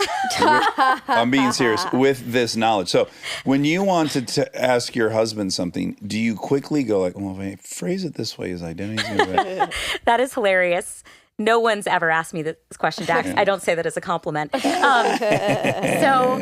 I will say, when it comes to behavioral science, I think it's actually really important for listeners to appreciate this. It is a very limited tool. I think sometimes people see behavioral science as a silver bullet. It can solve all of our problems. Actually, human behavior is extremely hard to modify. Oh, yeah. And certainly, as we talked about earlier, changing people's minds is extremely hard to do, okay? Like 10 times harder than that. And the reason I say this is that I have found that nudges are only effective when people want to take some action. Yeah. But things like laziness or procrastination or confusion are coming into play. If they don't want to do that thing, you're not going to succeed. They're just not that powerful. It's the age-old sober thing. You literally can't get someone sober who doesn't previously have a desire to. Exactly, because I think sometimes my field can be made to be sexier than it really is. Yeah. And I just feel like I need to be the sobering thing. Tamper it down a little bit, which is there are absolute limits. We're not able to do extraordinary things with these small tweaks and framing, but they can serve as a powerful nudge when the person already has that intention. Yeah. And so that's one thing to realize. When it comes to my husband, Will you say like, you're such a great husband. You've conventionally always been so generous to me. Jimmy, you are so great at doing the dishwasher. Oh my God, your commitment to cleanliness is amazing. The best nudges are transparent ones. I don't think there needs to be any layer of deceit or manipulation because good nudges work whether or not you know they're there. Like if you know you're being nudged, look, the doctor in the office knows the number's been changed from 30 to 12 in terms of opioid pills, right? They're not being fooled. We're not like pulling one on them. They're very aware. It just gives you that moment of reflection. So I have never felt the need to like covertly use behavioral science, right? Okay. My husband, he's a software engineer, but he knows enough of behavioral science just by like being married to me that he's aware of all these principles. So sometimes, you know, there's some jest around it. Like with the cleaning thing, he'll even say something to me and I'll be like, wait a second, are you identity priming me? Are you trying to make me a better spouse? It's like, are you reverse psychology in me? Exactly. Yeah. And then I feel lucky in that I don't feel that I have to. Our minds are wired similarly enough that we can just engage in conversation about stuff we disagree with. I will say, though, do I harness everything I know about the human mind when it comes to how I live my life? Of course. So here's a good example of one where... Have you manipulated me throughout this? I'm going to have to replay this whole thing in my head and see if I got led around by a leash. I feel like, maybe there's like reverse manipulation happening here in this moment. God, who You're will like, oh my manipulate God, the other? who's doing what? But here's a good example. So I know from the research, right, how hard it is to change one's mind about something and how much we hate admitting we're wrong. Because when we admit we're wrong, we threaten our values or our opinions, which we attach to our identities. And so then you can just spiral into this existential world where all of a sudden you don't even know who you are anymore. And I'll just add, you think you've lost some credibility that in the future I will no longer be listened to. Like you're putting some weight on it that doesn't exist. Even though the research shows when you admit weakness, when you admit you're wrong, you get more credibility. I know. Counterintuitive. My husband and I, when we do admit that we're wrong, the other person will like enthusiastically back pat that person. That is so awesome that you admitted that you're wrong. You know, I really admire that you don't let pride get in the way of admitting that you're wrong. And so and it's not something we did intentionally. I think initially it was just our understanding of the science, but it's like, let's incentivize the other person to admit when they're wrong by creating this space where there's some element of joy and appreciation for having made that admission. I am far more impressed by people who can admit they're wrong than someone being right about something. Totally it's agree. far more impressive. It's much, much harder. It takes a lot more bravery. I completely agree. Yeah. You know, I'll get like manager feedback and stuff from my direct reports at work. And the best compliment that I ever got from a direct report was, you're so easy to admit when you're wrong. And I was like, that is the best for me personally. Yeah. That was the best compliment I could get, because if I can model that it's okay to be wrong, then everybody else on my team can hopefully feel that same level of comfort. Yeah. And then we just do better work together. For sure. Because no one's hiding behind their egos or pride, and you're not letting those things get in the way of ultimately just doing productive work together. Well, in my last attempt to make you also love me back in return, everything I said was wrong. You're saying that? Yeah, I'm wrong about everything I said today. I'm trying to get a I'll pat on the take back. that. Dax, you are so insightful, and you've completely transformed my perspective on the world. Thank you so much. Maya, you're so radical. You must come is back. awesome. We didn't Yes, fuck please. with half the stuff we were supposed to, and that's always the sign of a great guest. So thank you so much for coming. This has been a love blast. chatting with both of you. Thank you for having me in your attic. It was so much fun. Yes, you're coming back for sure. Yeah, Round yeah, two. yeah, yeah. You'll be back next week. That sounds great. And now my favorite part of the show, the fact check with my soulmate, Monica Padman. There we go with that gas we've talked about. There's gas everywhere. Pervasive gas I have. Burping is such a big part of Stern's show. Oh, I was like, that's a lot of burps he has. More than I ever have. sure. And now I find myself here, generally at the beginning of these, because we've generally just pounded lunch, which is what we're currently doing. Yeah. And then I come in a little gassy. Okay. Do you think this is an age thing? Yeah. The systems they're fatigued. Yeah. They Yeah. were working hard for you for a long time. So, anyways, we just had a snack. You got some to go. I did. From Houston's. You took your folks to Houston's. I was upset because your father ordered the fish Right. and your mother ordered the steak. Yeah. Yeah. And neither of those are their signature dishes. I know, but- They're calling card I dishes. know. You want them to get what you like. Well, I want them to have that apex experience there. I know. And we have been before, and they got, I don't remember what my dad got the first time, but my mom got one of the signature dishes, ribs. Yes, yes. Can't go wrong with the ribs She there. loved them, but Yeah. she wanted to try something different, which I commend. I do too. I do. It's brave. I'm a creature of habit. I guess, let's put it this way. Like if you had a friend that tried McDonald's for the first time Sure. and they got the salad and the grilled chicken sandwich, wouldn't you be like, oh, well, you shouldn't even gone to McDonald's. If you're going to go to McDonald's, get a Big Mac and get some fries. You got to have the fries. You got to have a big Diet Coke. I don't want to hurt your feelings, Okay. but this is you just deciding Okay. what you like the most is what everyone else likes the most. Because if I went to McDonald's and I was with this person and they said, I'm going to get a salad and a grilled chicken sandwich. And Well, and they had never been to McDonald's. Right. Yeah, yeah. And then I was like, they're known for this. There you go. And then they're like, yeah, but grilled chicken sandwiches are my favorite food in the world. So I'm going to get that. Then I'd be like, yeah, I guess that makes sense. I might then go, well, let's go someplace that specializes in grilled chicken sandwiches. Like, what is it that has? Square One has a beautiful grilled chicken sandwich. Okay, well, It's artful. We're getting off topic because grilled chicken sandwich is not even part of this. Okay. I guess right. You would just go, well, the thing that made them a worldwide chain is the Big Mac. Sure. You might want to try it. Yes. And then if they do not want to try it and they want to go with the thing that they know they will enjoy, then I think great. Go with God. Do it. And by the way, they were both so happy with their Yeah. meals. They were both They're so very happy. grateful people. Well, I don't They're think it's that. appreciative. I think they just like those tastes. I'm sure, look, there's no way it was bad. It was Houston's. But I think I know what I would have done if I was there. I would have observed all this. Uh-huh. I might have mentioned, they're known for their French dip. If you like French they dip. would not have wanted French dip. I will tell you that. My dad would not like it. He doesn't like steak or prime rib? No, French dip is very rib. it's very raw. Rare? It's very rare and raw. It's rarely raw. That's really not for him. He gets his steak well done. Oh, wow. Yeah, so French dip would not have been a go.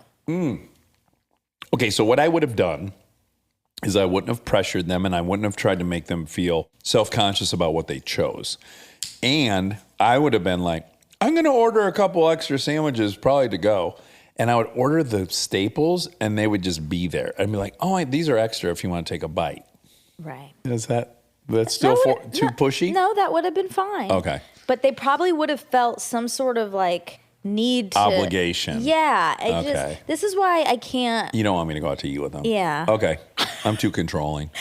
No. It's not that you're too controlling. It's that You're very protective of them. Yeah. Yeah. And I get really uncomfortable if I know they feel that they have to like appease you or something and you're doing your thing, which is like being nice and Sure. but also wanting them to try your stuff. And then it's a comedy of errors. Yeah, but Yeah. I'm in the middle of it and I want to die.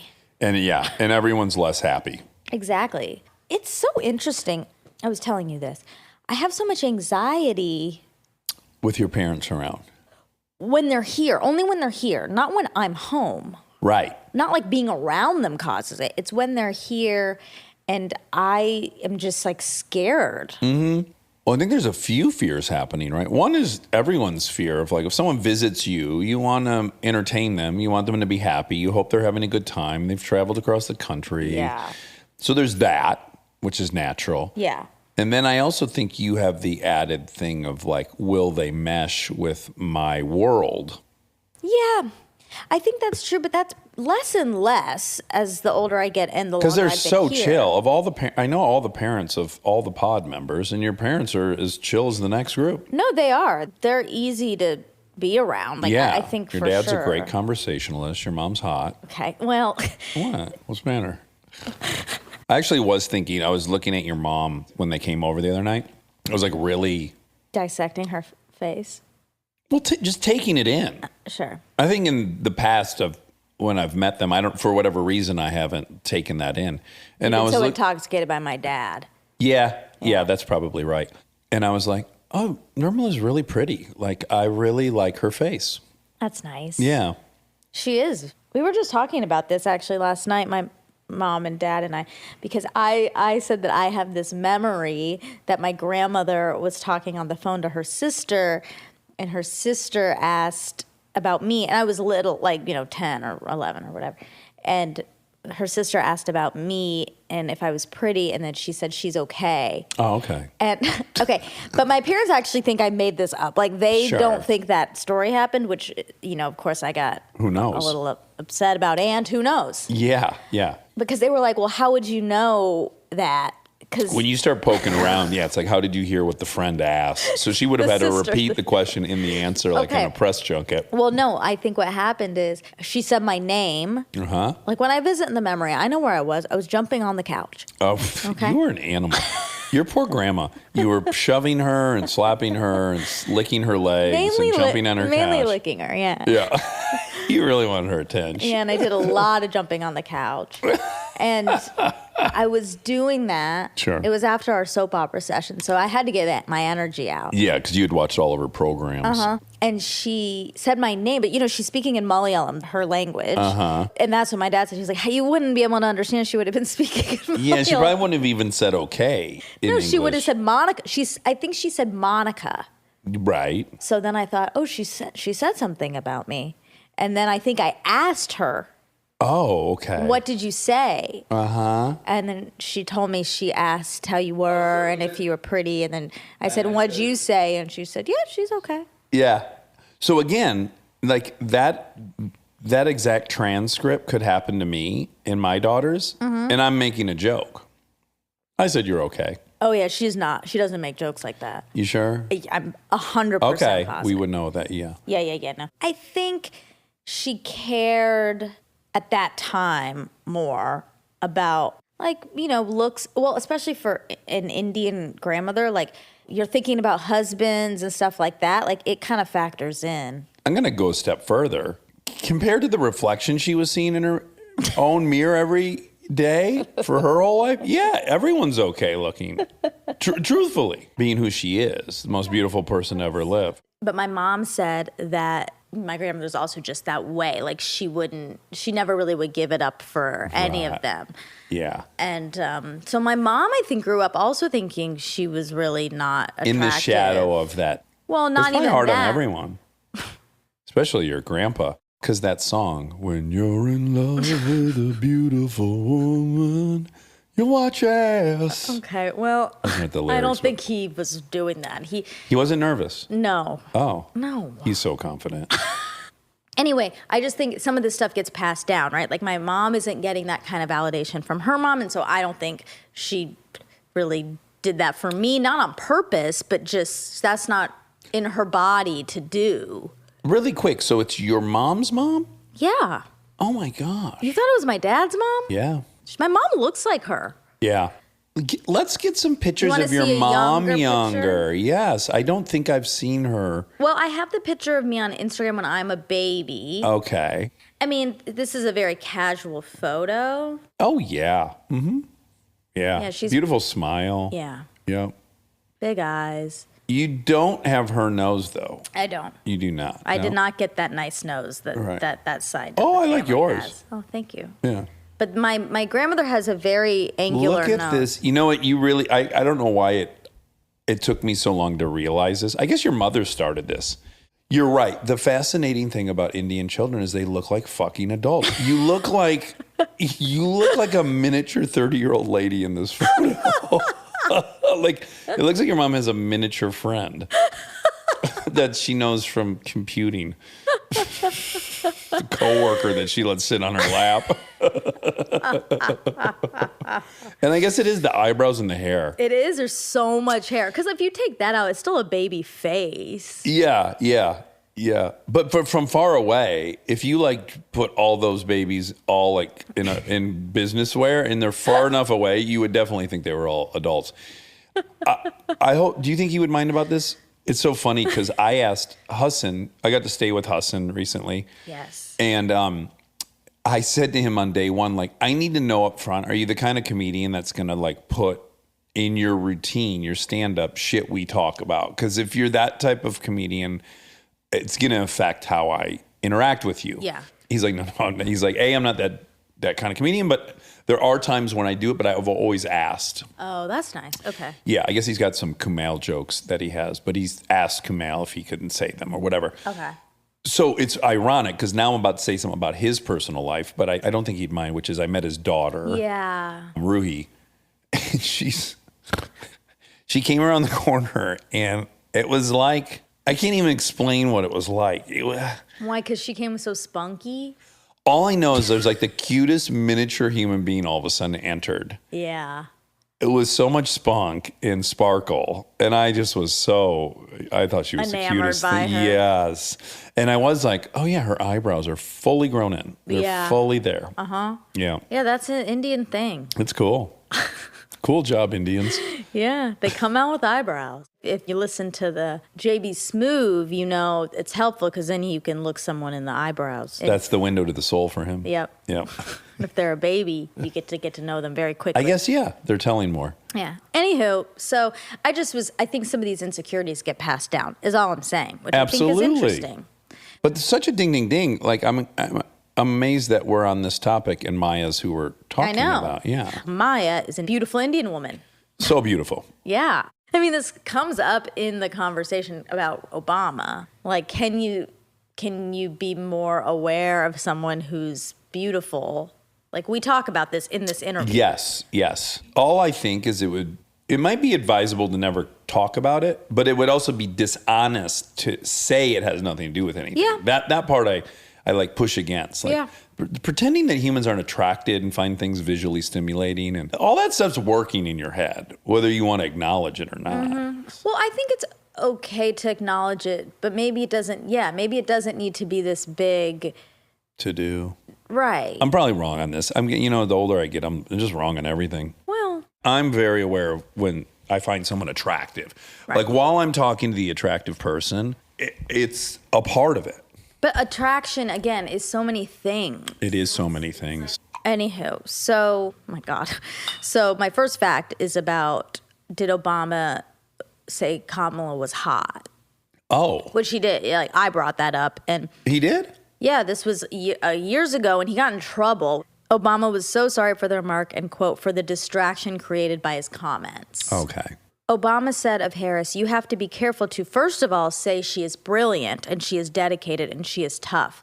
And she is exactly what you'd want in anyone who's administering the law and making sure that everybody's getting a fair shake. Then he said she happens to be by far the best looking attorney general in the country. Obama did not want in any way to diminish the Attorney General's professional accomplishments and her capabilities. Obama acknowledged that for women, people noticing what you look like in the office is not a feature but a bug. He fully recognizes the challenges women continue to face in the workplace and that they should not be judged based on appearance. Yeah, and it is complicated. It also might line up along gender lines a little bit, which is like, no dude in America is going to be bummed that someone said he's a great president and sexy. Right. And I said that. Yeah. if you're going by the cardinal rule of treat others how you want to be treated, that can run into troubles. Because guys want to be treated differently than women want to be treated. Well, no. Women are treated differently than men are treated. So that's the factor. If everyone was treated all equally, these conversations might not have to exist. But because women aren't taken as seriously as men in a lot of workplaces, and then looks start factoring, you know, it gets very complicated. Oh, from the female's point of view, I'm crystal clear on why it's problematic. Right. Oh my gosh. How many Rolls Royces did the Bhagwan have? Oh, God. Can I guess? Yes. I want to say it was like 38 or something insane like that. 93. 93. 93. That doesn't make any sense. Well, they don't have 93 models. The Rajneeshi, the guru and his community. Okay. So they together had 93. Collectively. Yeah. I bet he was the only one riding in them. I Well, he know. and Monad. So anyway, of course, we talk a lot about manifesting. Yeah. We had a subsequent email exchange with her, That's right. and we came to see eye to eye. We actually do agree. The three of us agree. Yeah, I mean, I will say you and her 100% agree because Okay. you gave a definition that she really liked, which was, I think I would define manifesting as the unavoidable confirmation bias you attach to your story. That's what you said, and that's what she agrees with. I agree too. What I think is not mutually exclusive is to believe in manifesting and to believe everything happens for a reason. She was connecting those two things. Yeah, I don't connect those things at all in my head. Me either. I don't think anything happens for a reason. No, I don't either. But I think you can put energy into a thing. People do it. We see it. Schwarzenegger, in his book, Education of a Bodybuilder, written in 1978, this guy has no shot at being a movie star. Yeah. None. He doesn't speak English, Monica. He's fucking 3 times the size of every other actor on planet Earth. Yeah. He's not going to become a movie star. And he says, I'm going to become the biggest movie star in the world. Oh my God, this And was then all I'm an gonna- excuse for No, it just occurred to me midway through I could do this. Okay. And then I'm going to get into politics and maybe become president or a governor of a huge state. And he did. And no, that is not possible, what he's predicting in 1978. He's delusional. And guess what? He believed in his delusion. Yeah. There's something there. Saying it doesn't make it true, but if you put all your energy into something, you are subconsciously taking steps to get there, I think. I think that's more what it is. I also think one of the tricks is you actually have to believe it. Like he believed that. Yeah. I wouldn't have believed that writing that in 1978. I wouldn't have believed that about myself. He did believe that. Yeah. So I think if you believe in the story, then yes, you only see confirmation of Yeah. that. Yeah. Anyway, you said you heard a podcast saying Facebook, it's embarrassing, I'm embarrassed. I think that was on our show. I think maybe Tristan told us about that. Perhaps Tristan Harris. Said what? Oh. No, I remember where I was driving to the sand dunes listening to the whole thing. It was on Sam Harris's at some point. I definitely heard it too. I think it was Sam Harris's podcast. Okay, so that wasn't a good fact because I Okay. still don't know. That's all right. Well, okay, that's it for Maya.